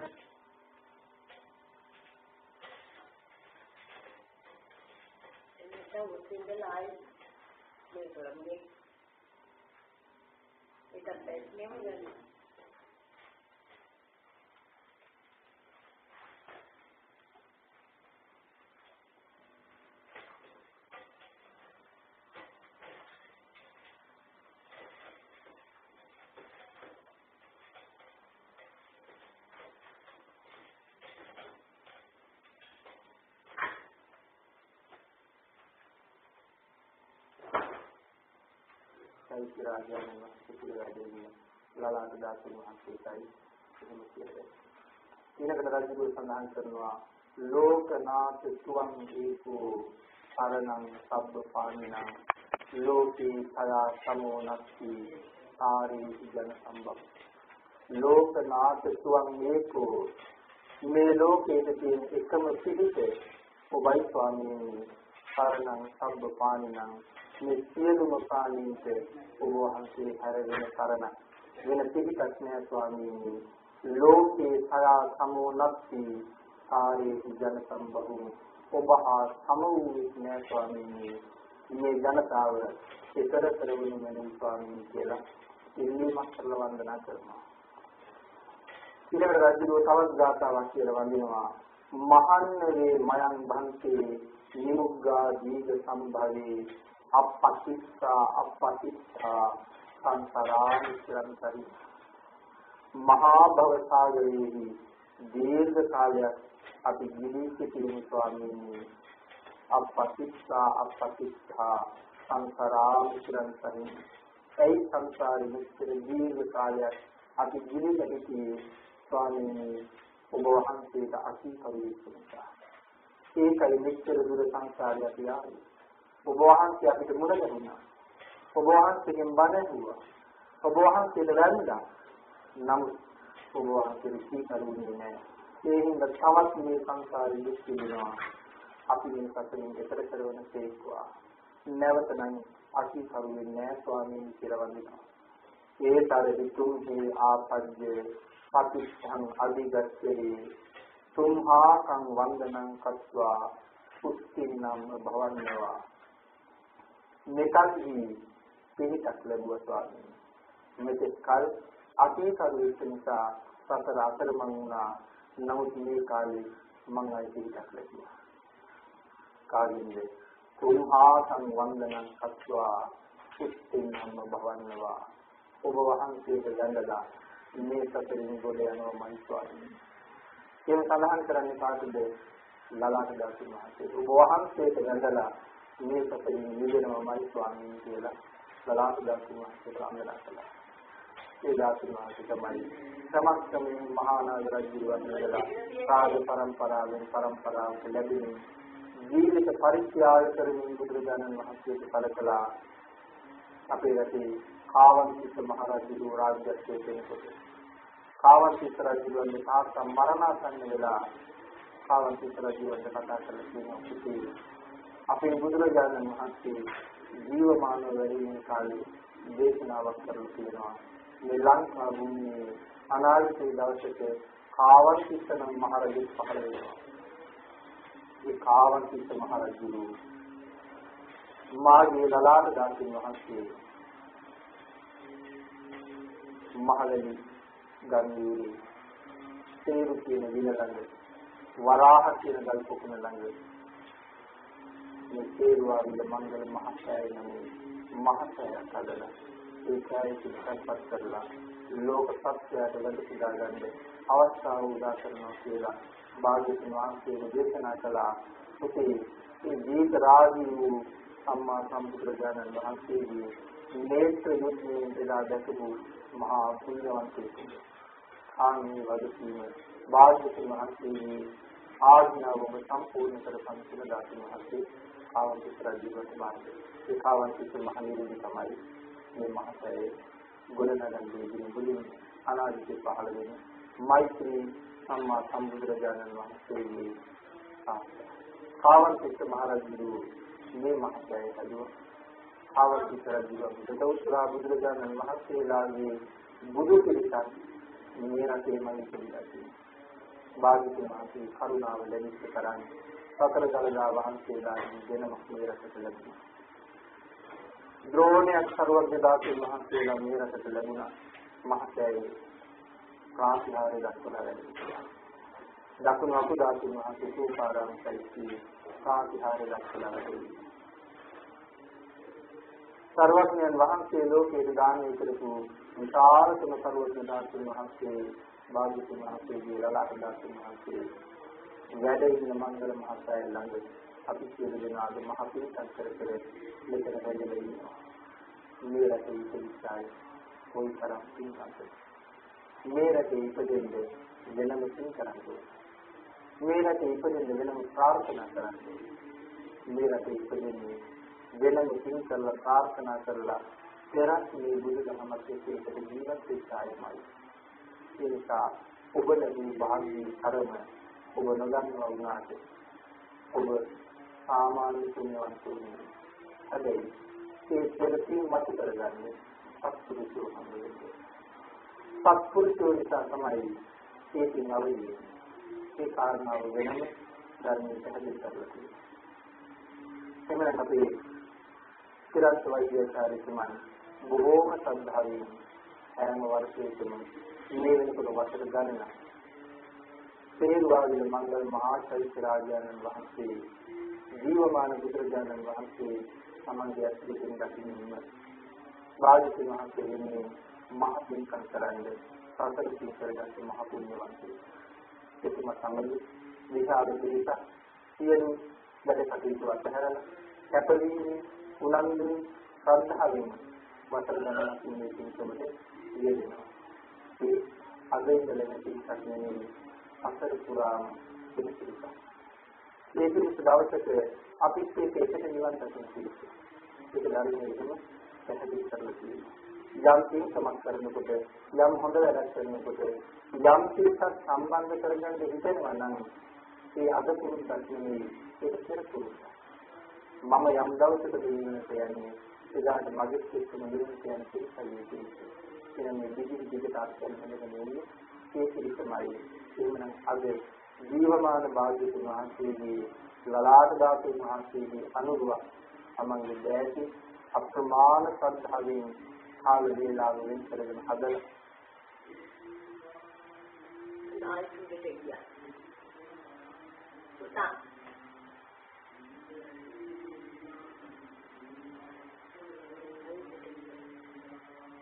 දැන් ආතේ බලන්න.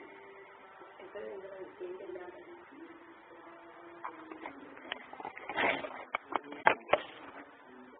නිර්මාණය කරලා භාග්‍යවතුන් වහන්සේටම විශාල පූජාවක් පූජා කරන්නේ සංසාරේ වෙනම පාරමිතාවක් පුරලා පිළිසරල පිළිස් නිසා මෙවන් සිත් පහළ වෙනවා මිසක් එහෙම නැතුව සිත් පහළ වෙනවා නෙවෙයි.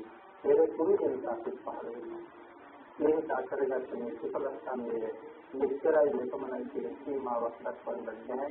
ඒකේ ආයතනයේ සීමාව විස්තරයි කියලා නිමා කරන්න පුළුවන් සම්පූර්ණ ඉන්නති මහා ශ්‍රේෂ්ඨකමක් තමයි මේ පිළිගන්නේ. මනාව සත්‍යාවක් තියෙනවා. අරුණ ජීවිතයක් තියෙනවා. නිර්මල බුදුදහම ජීවමානව වැඩ ඉන්නවා. අපි භාග්‍යවතුන් වහන්සේ ආම ජීවමානව වැඩ ඉන්නවා. අපිට මොකවත් පිළිදෙන්නේ නැහැ. අපිට මොකවත් අඩු නැහැ. අපිට මොකවත් නැත්තේ නැහැ. එහෙනම් භාග්‍යවතුන් වහන්සේ වැඩ ඉන්නවා නම් අපි කවුරුවත් මේ ලෝකෙ කලිස්ති නැහැ. අපි කවුරුවත් අතරගත නැහැ.